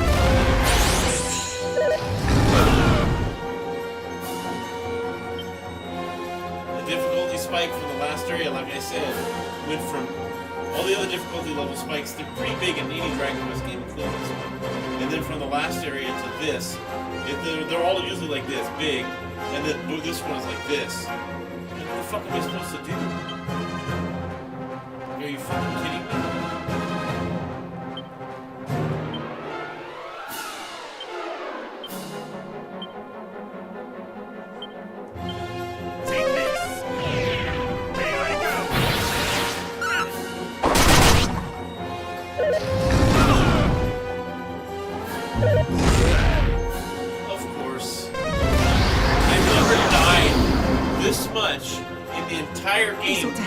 Before coming into this area than I have in this area combined. Like, you know what I mean? There is Seth was right. There's a major imbalance. I know it was done on purpose, but holy shit, dude.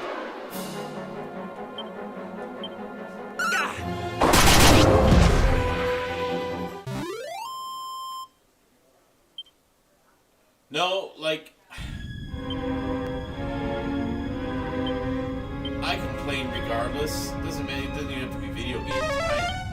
I'm kind of just a complainer by nature. I know a lot of people don't like that, but I also am somebody that doesn't give a shit by nature. So whatever, dude. You know. I mean, my name says it all, right? The game and budget. But I know, to answer your question directly, I'm actually really enjoying myself. I just wish this happened a little bit more and that ran just a little bit less. Shit, if they ran 80% of the time, you know what I mean? Instead of 99. It's ridiculous. It might get one. Might get two. You're mine. Might get two. I'm probably gonna run now. Oh!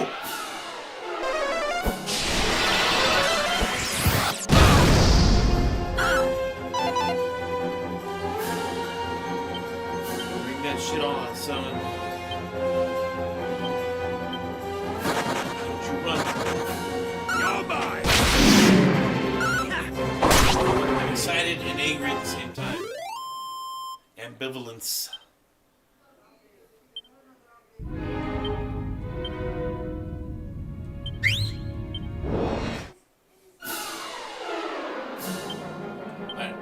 I've got this. I'm gonna check my money too after this.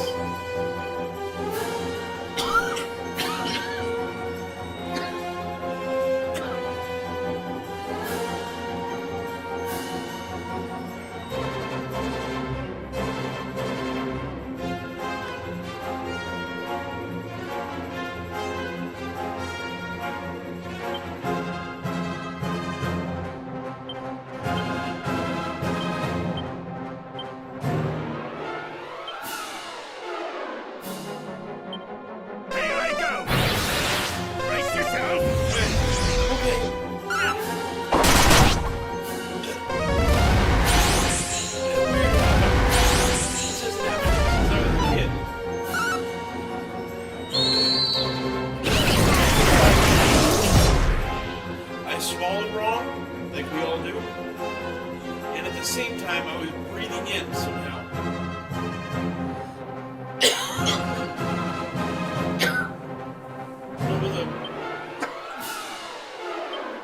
Double wave me. Oh my god.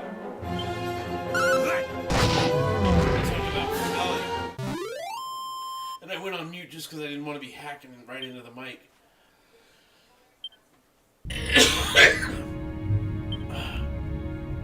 Oh.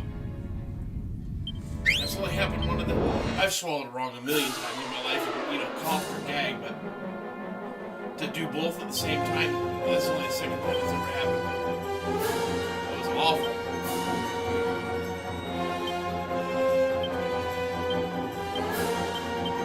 Magic barrier! Come on. Bring it out! Oh, jacked me up.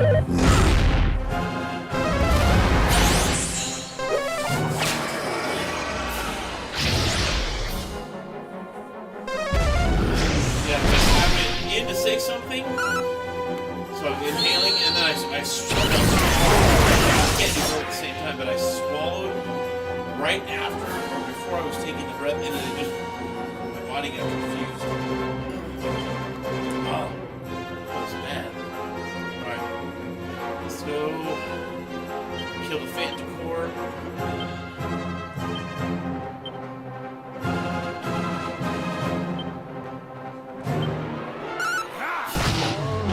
No, it doesn't matter.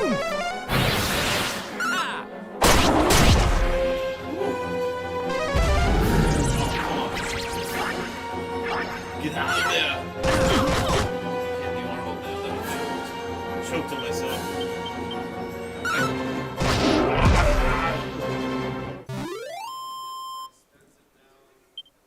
Yeah, see that? And see, and that playing on normal, I think, would give me double the experience and gold that I'm getting now. But that was speeded up, but I don't want to beat the game on normal. What's the okay? Let me look at my gold. $4,000. I don't know what to do, man. I really don't know what to do. I don't know what I have to hand. What do I have to sell? Because I need to buy better gear, and I know there's better gear.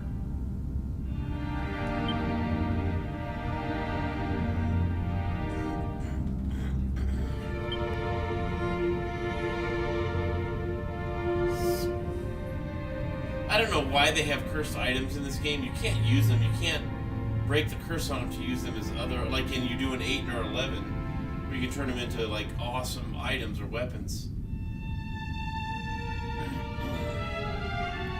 Okay, so they're basically just sellable or sellable collectibles.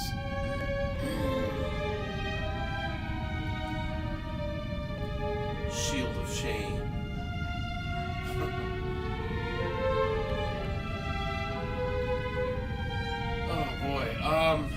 Yeah, I don't know what to do. Let's go back. I'm gonna zoom back. I just feel like I'm stuck. The game isn't a foot. I don't want it to be easy or quick, but I don't see a solution in front of me that makes sense in terms of like time. Like I clearly need like 2 or 3 more levels, and the guys, I know the boss is still going to be incredibly fucking hard, even at that, you know, at level 52 or 3. But I mean, oh my god, how long? I don't know. It just feels like it's going to take way too long to grind up. There is that other cave where magic was sealed. It's in Alfgard. Maybe we go back there. I don't know what was in there, and I have plenty of herbs, so let's give that a shot. First I have to figure out which one it was, but that might be a good idea. That way we can grind while we're exploring, you know what I mean, and who knows what we're going to find. So, Shrine of Spirits, Sanctum, Ular, Cold. No, it wasn't that. No, it wasn't Craggy Cave.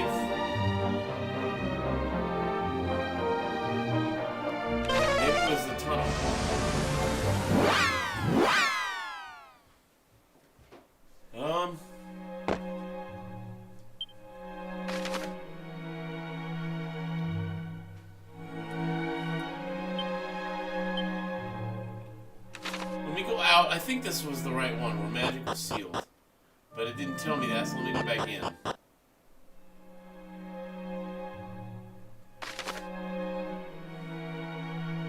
I feel like I've been here.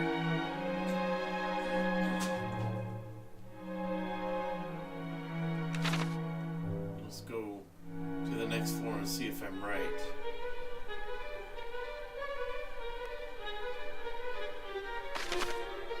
I love that tune.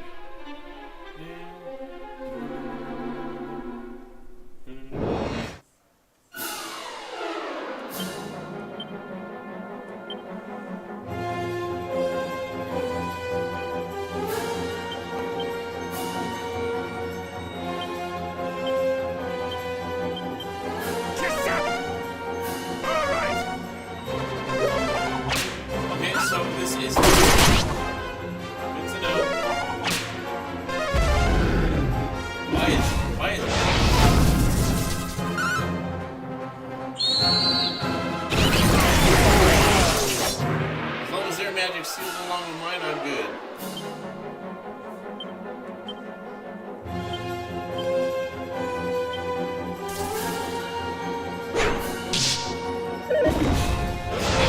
Let's make this a goal to get through this.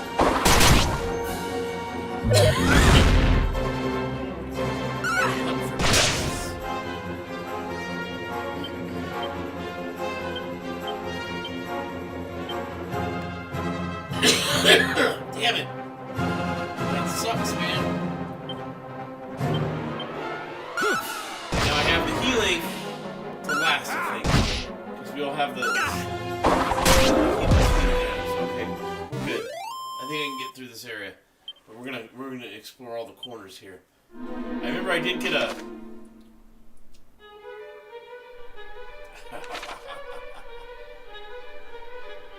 Let's go, let's go. Ooh, look what I found. I think that's number 3. Alright.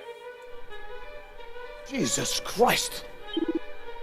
That's great. Jewels. No! I must have one of the other bags then. Okay, so I don't want to miss any chests.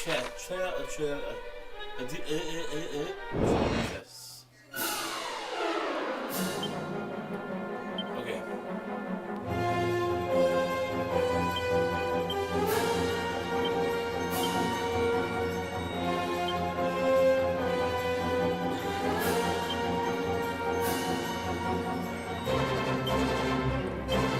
Take this! Get up, damn it.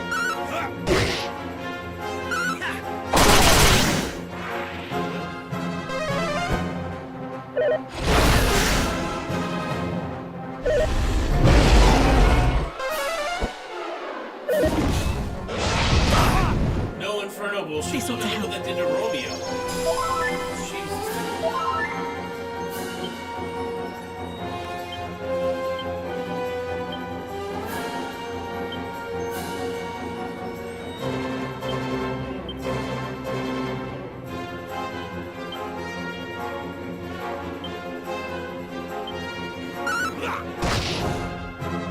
Brace yourself!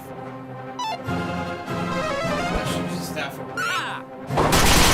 Oh wait, I don't need to stop there, man. See, my mind is all over the place now. I'm not focused.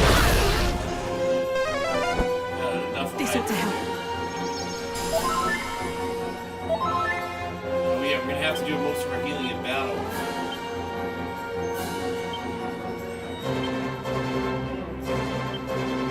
So, Lilax just became our healer.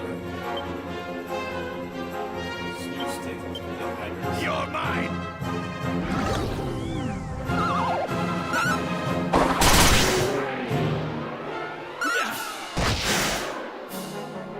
Time to heal. They never stay asleep.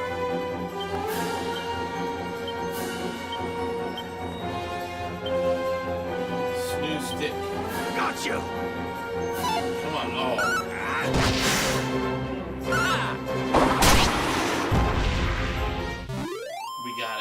it. We got it. We're gonna handle this. See, now I'm re-excited. Like, okay, cool. There's a purpose here. I'm not just standing and. You know what I mean? I want to check that middle corner or middle section there.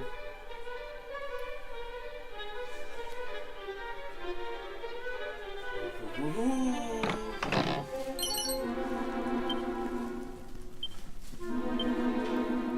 Let's go. I can hear the fire crackling. That's cool.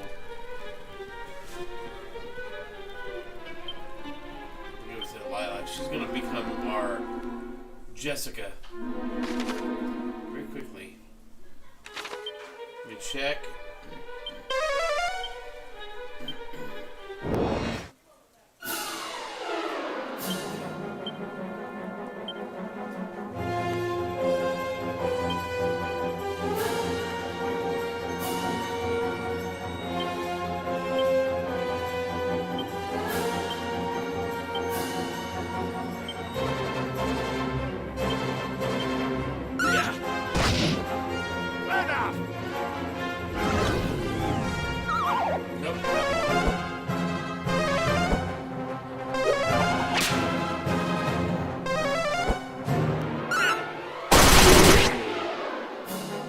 Last time I came in here, I was under level for it. So even with their magic block, it would have been a tough out. So.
Taking all the scenic route here.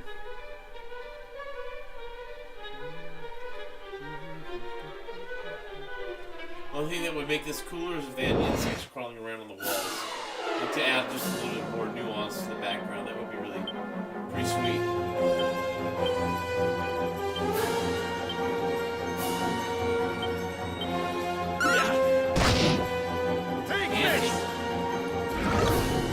As in, like,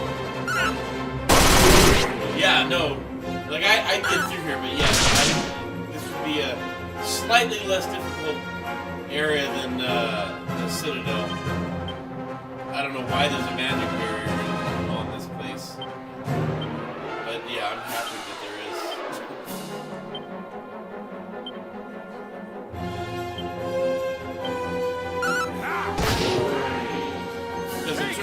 The game's not going to out-muscle me, you know what I mean? I won't allow that to happen.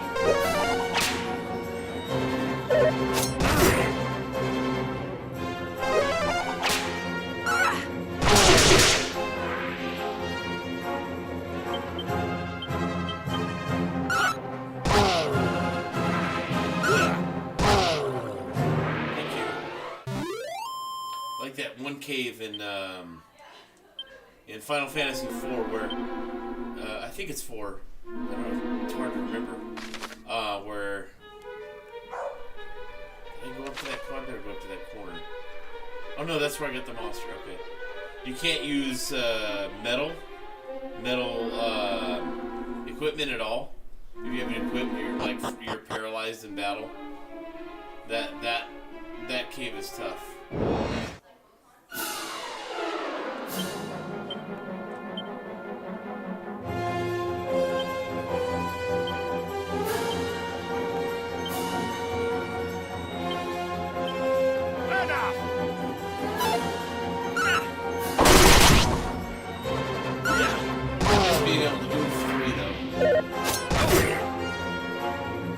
Maybe if you guys don't do the same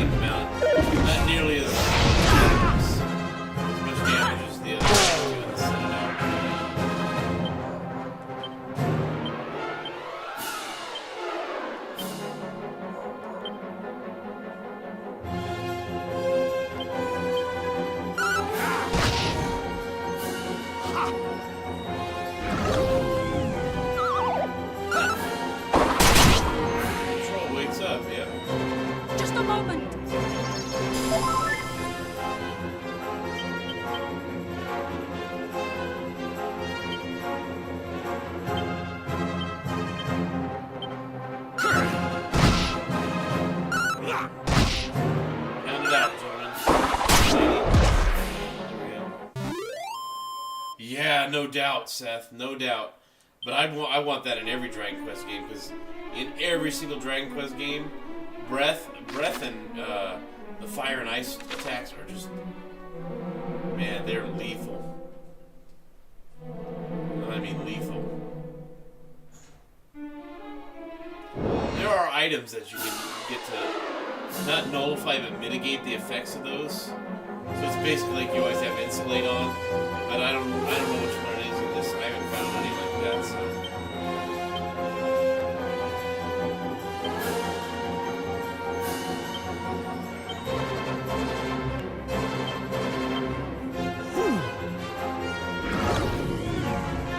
There's like Final Fantasy has Ivan.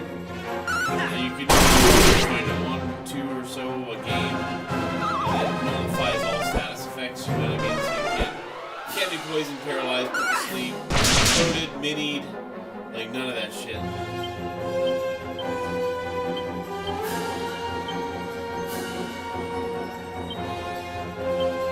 You're mine!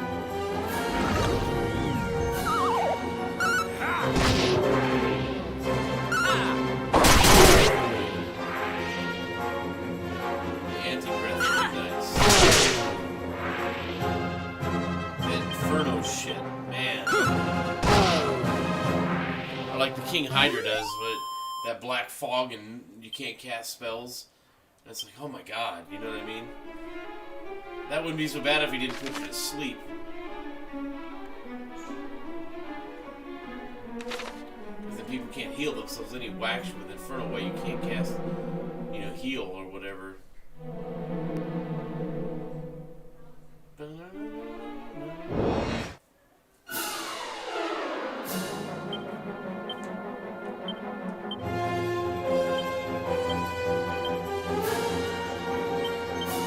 Take this!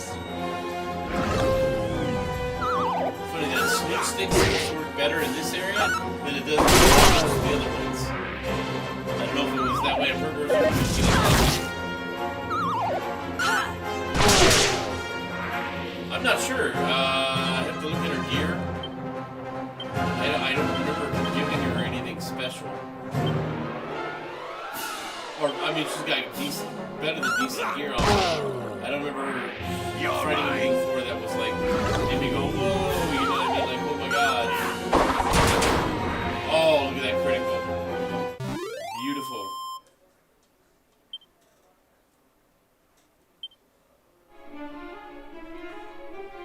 What do we get down here waiting for us? A mimic. Money that I don't really need. Well, I need a lot. It's just an insignificant amount. We got a little hike here. Let's do it.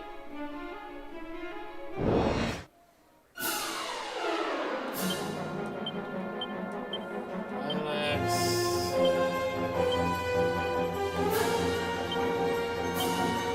Upgrade troops if we can. Get some of the damage. Gotcha!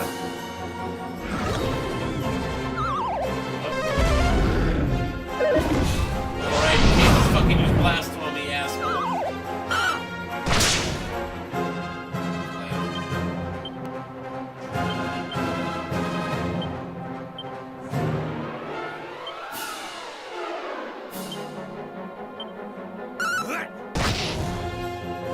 Gotcha!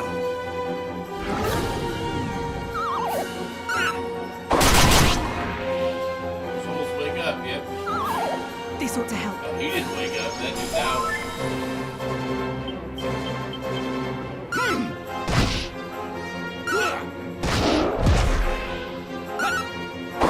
Do it? No? Let's go live. Yes, you got it.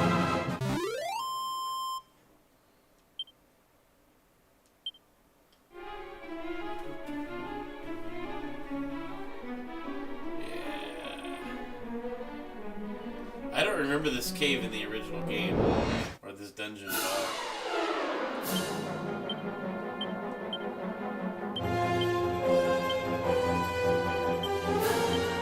Enough! Man, I can never get the whole room. Get that one. I missed the third one.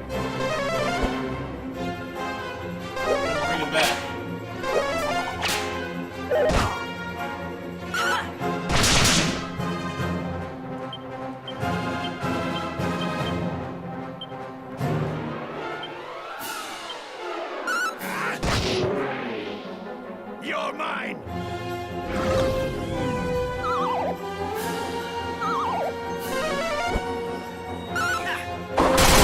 These guys are still pretty fast and they're actually a lot of times right in the so I guess some work to be done.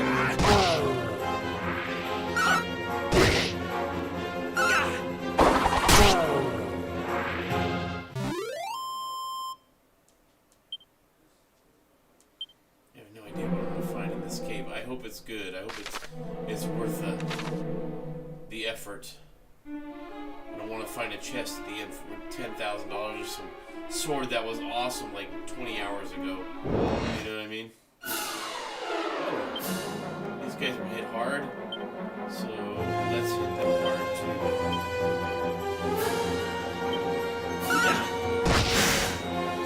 Enough!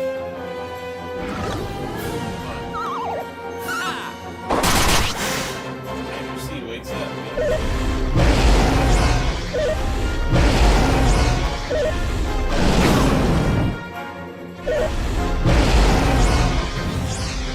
Give me a break.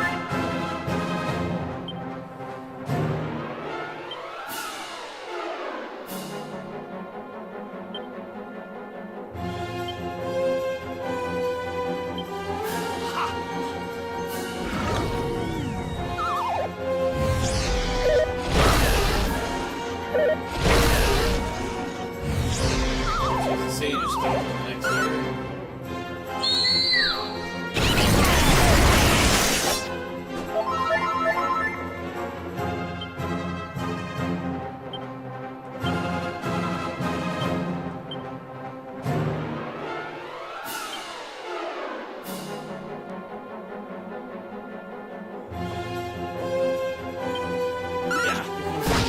Probably do like 2 points of damage. Oh, better, way better than I thought. Pretty insignificant.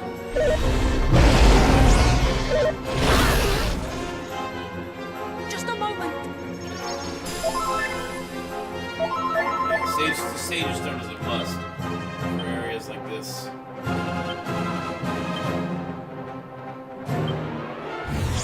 Brace yourself! Wow. Got a free round.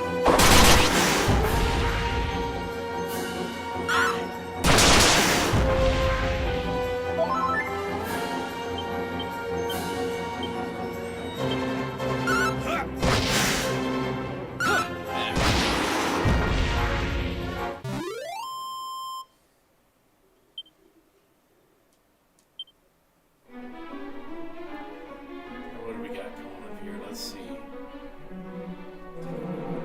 Be good, be good, be good.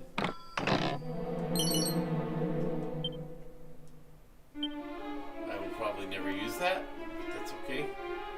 I can sell it. I got a feeling my advantage is going to be turned against me somehow in this dungeon. You know, I'll need magic to harm a boss or something. They're not going to let me off that easy, you know what I mean?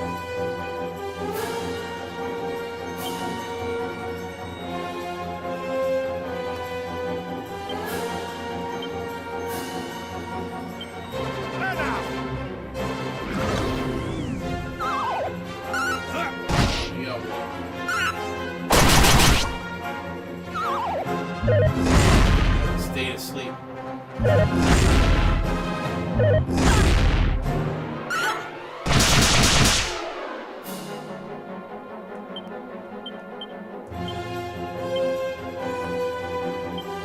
You're mine!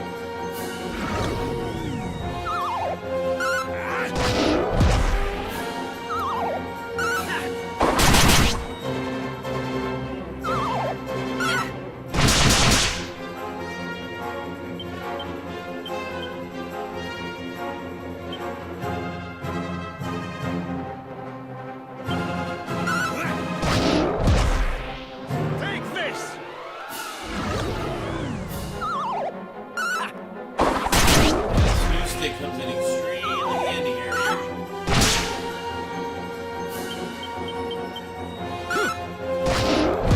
Nice, and then Romeo puts on the finishing touch. coup de grace. Coup de grace.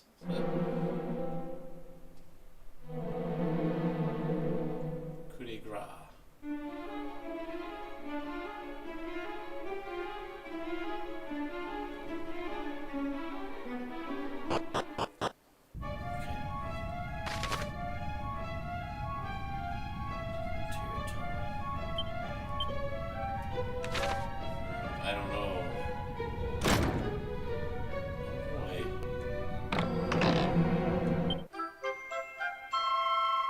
I will sell it. Thank you. She's splendid, Hogman. Why, thank you.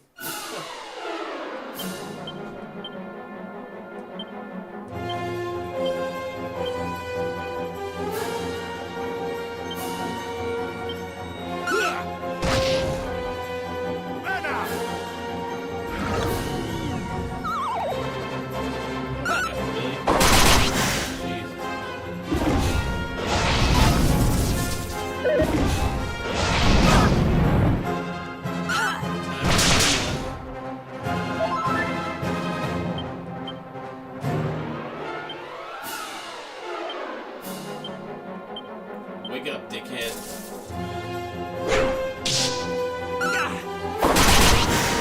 Get jaws to boss. Yeah, a little bit. I mean, if magic wasn't, if they could use their magic, it'd be tough in here. I'm probably around the same level as they are. You know what I mean?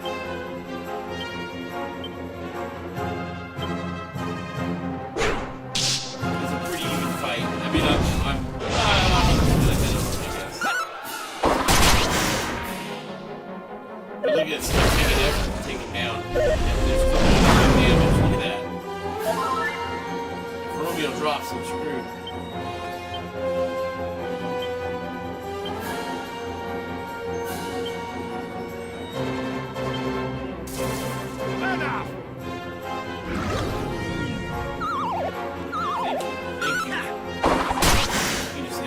This ought to help.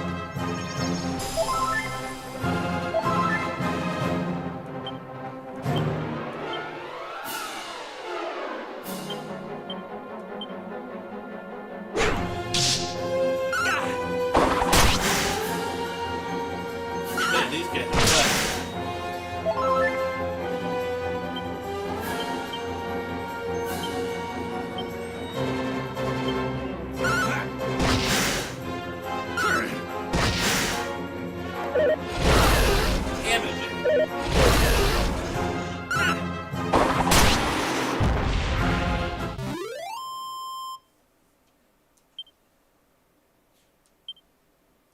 Ooh.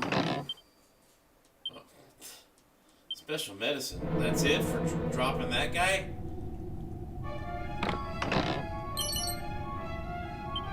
Don't need it.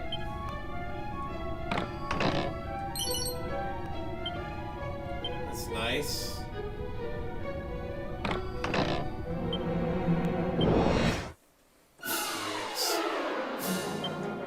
Cannonbox would be, well, no, maybe it's reverse. King Cannonbox is bad.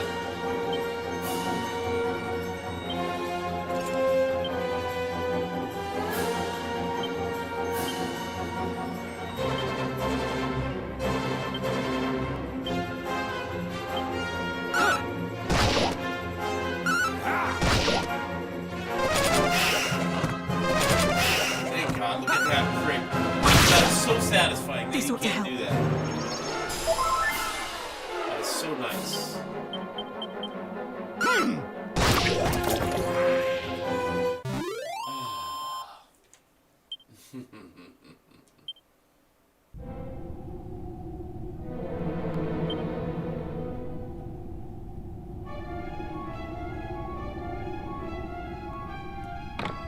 Be something cool. Hey, there's Erdrick's shield right there. Alright.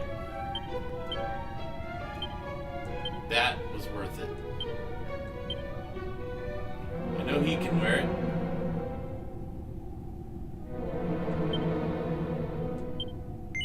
Hell, what do you... No, let's, I think I want to put...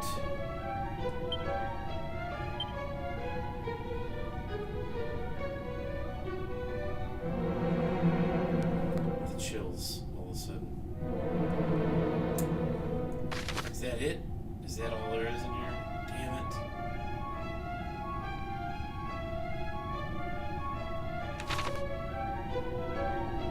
Wait, let me take a look at something here.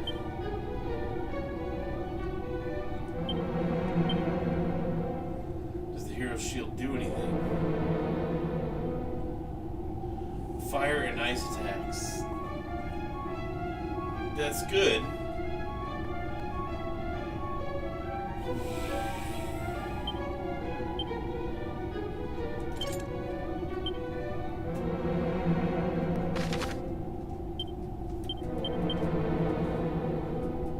Alright, so we're done in here.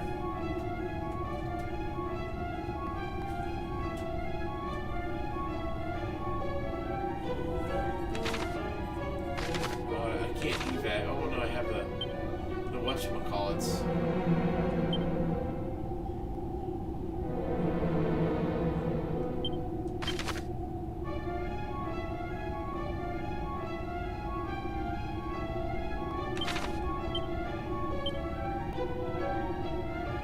What do you mean I can't fucking zoom out? Even with that's weird.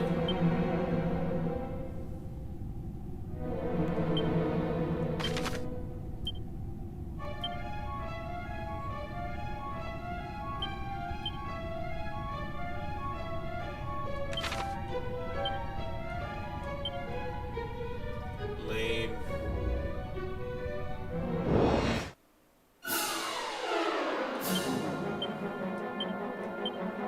This is a bad fight.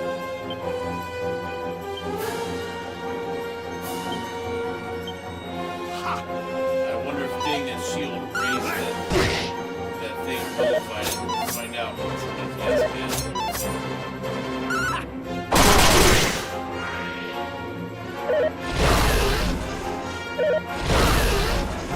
I think we'll be healing a couple of these times.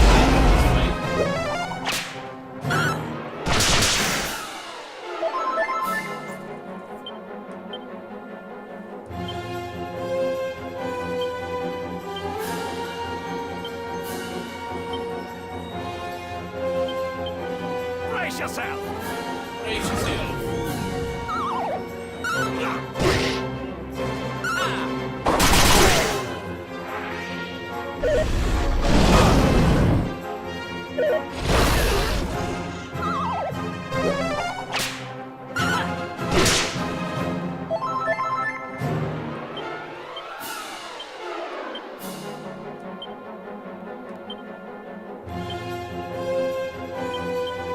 Brace yourself!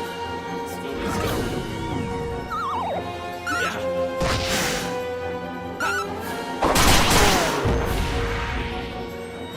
This ought to help.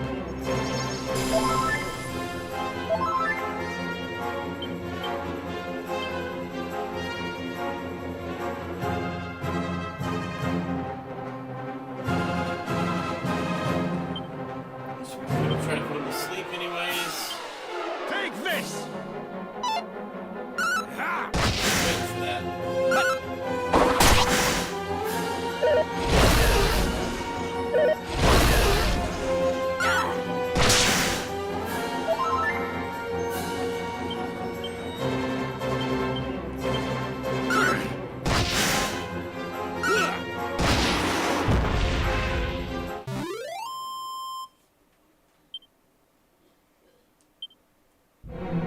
Let's get out of here. Off the next floor.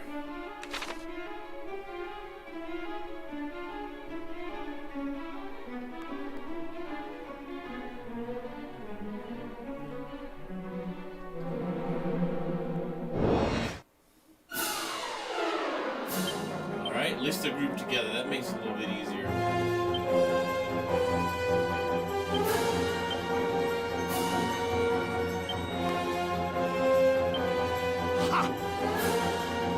At least get one of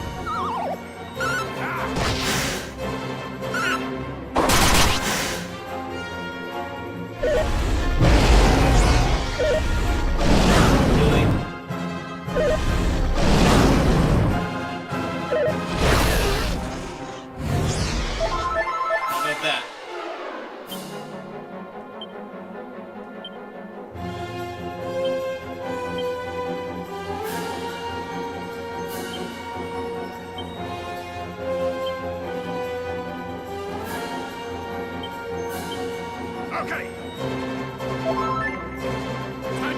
taking any fucking chances.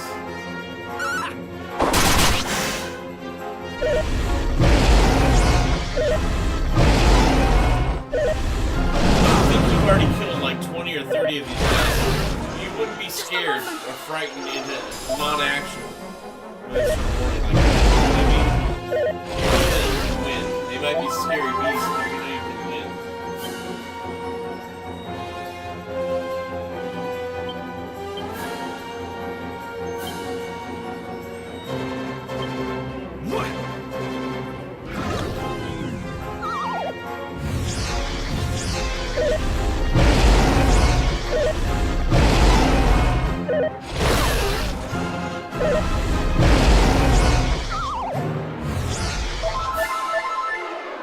So much for out-leveling them, huh?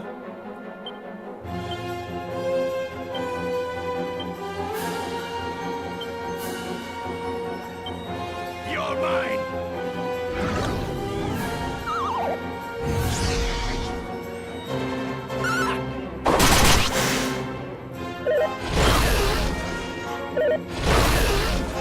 Just a moment.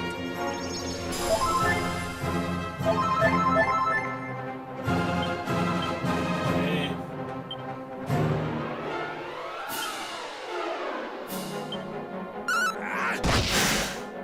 Take this!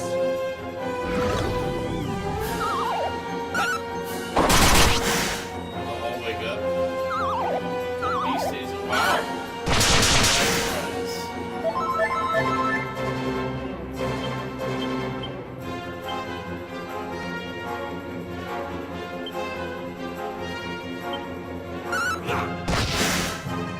You're mine!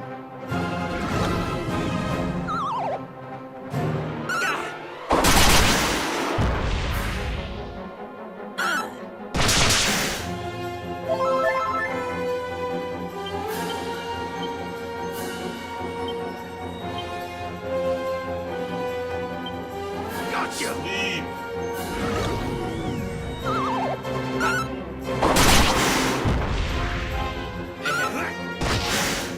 He's hiding from something else.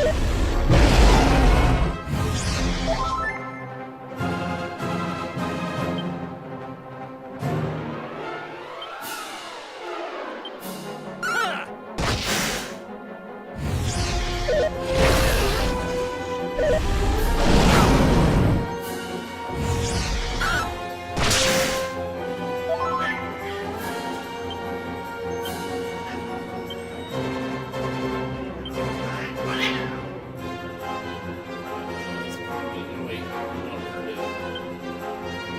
heal. Let's come back to sleep. That shit.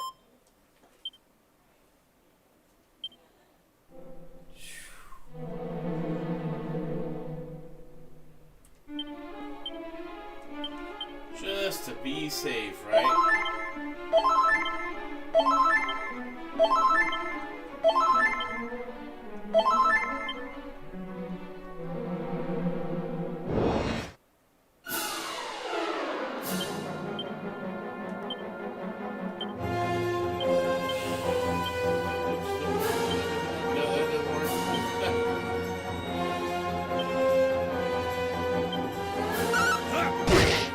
Try to nullify that troll because he gets his desperate attacks. He can do some-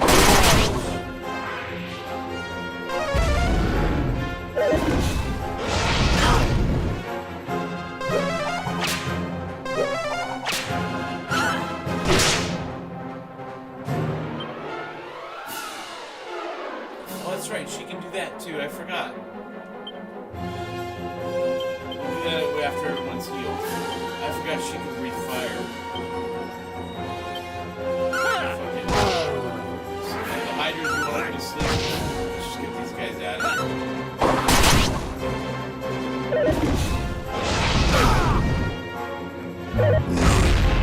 Wow. Just a moment.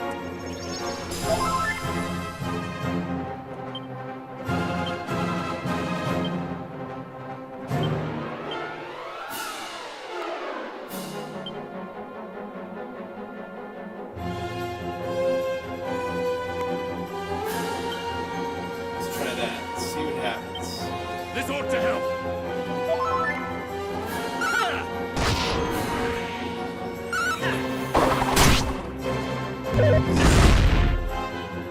Yeah, that's good. It's a shame she doesn't have more magic points. I know I said that a lot, but it's... that would solve a lot of problems.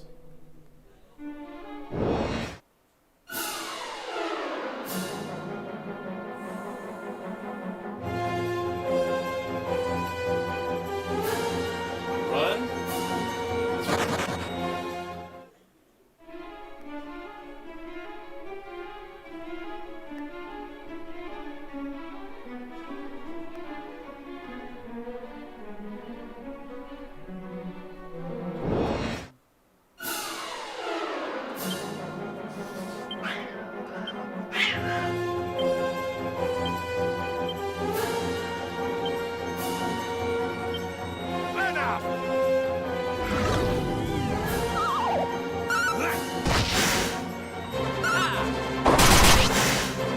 It's getting tough, man.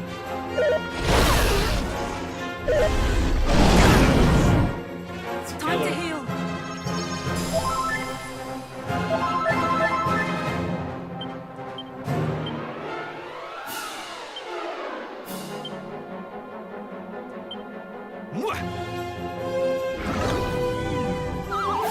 Oh, free round.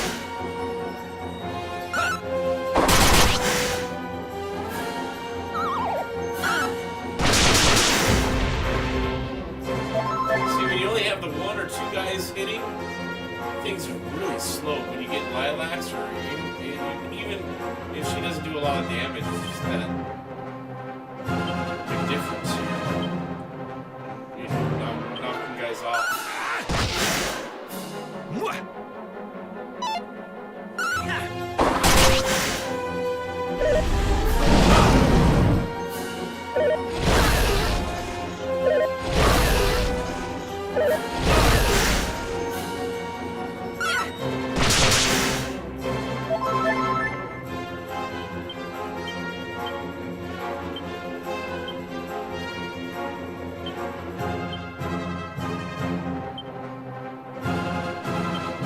You're mine.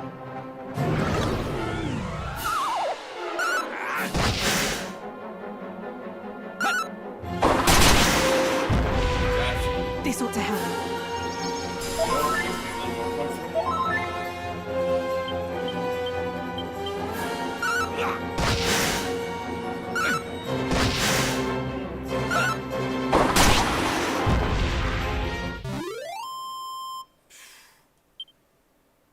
These guys are dicks. I don't even know what to say. You know, like, they're just nasty.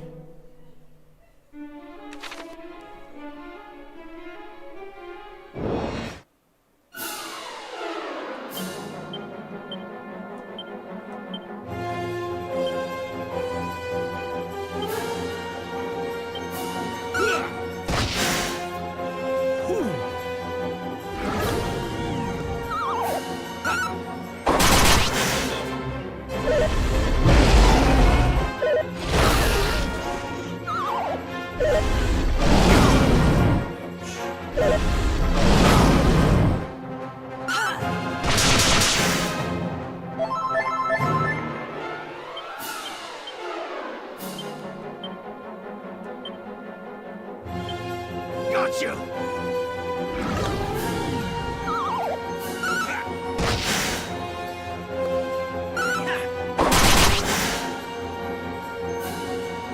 Just a moment.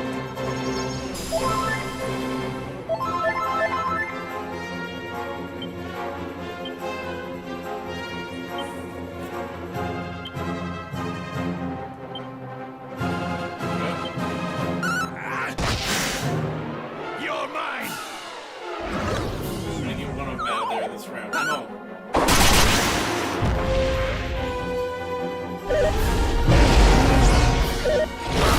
I think that's more annoying than like just incapacitation.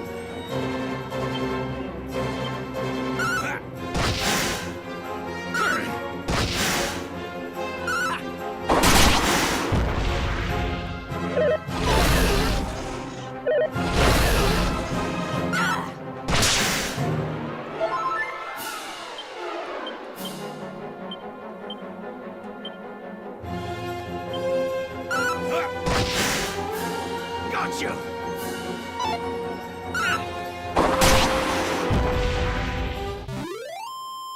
That's alright.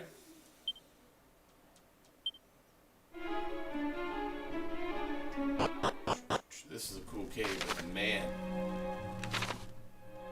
Make our way over this way.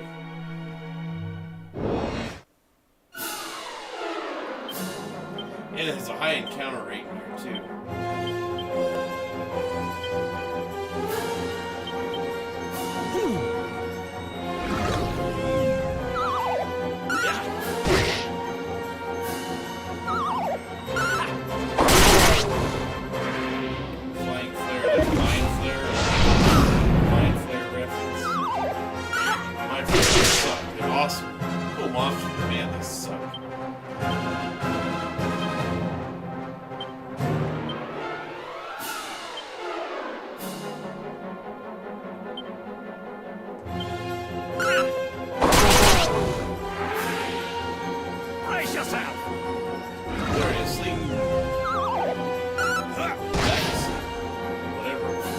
This ought to help. Seems like that thing's working or it's working better in here. That's bizarre.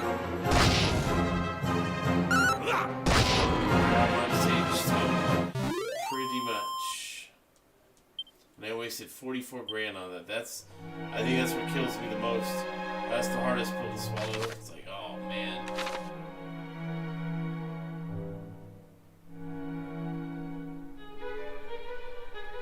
Cool cave.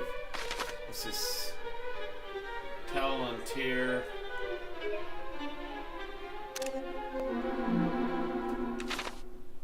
Alright. Whew. Okay. I'm gonna zoom out of here. That was good. Gave me something to do other than standing in one spot and grinding into a bottleneck, you know? Okay. Save up real quick here, and then we'll take care of business.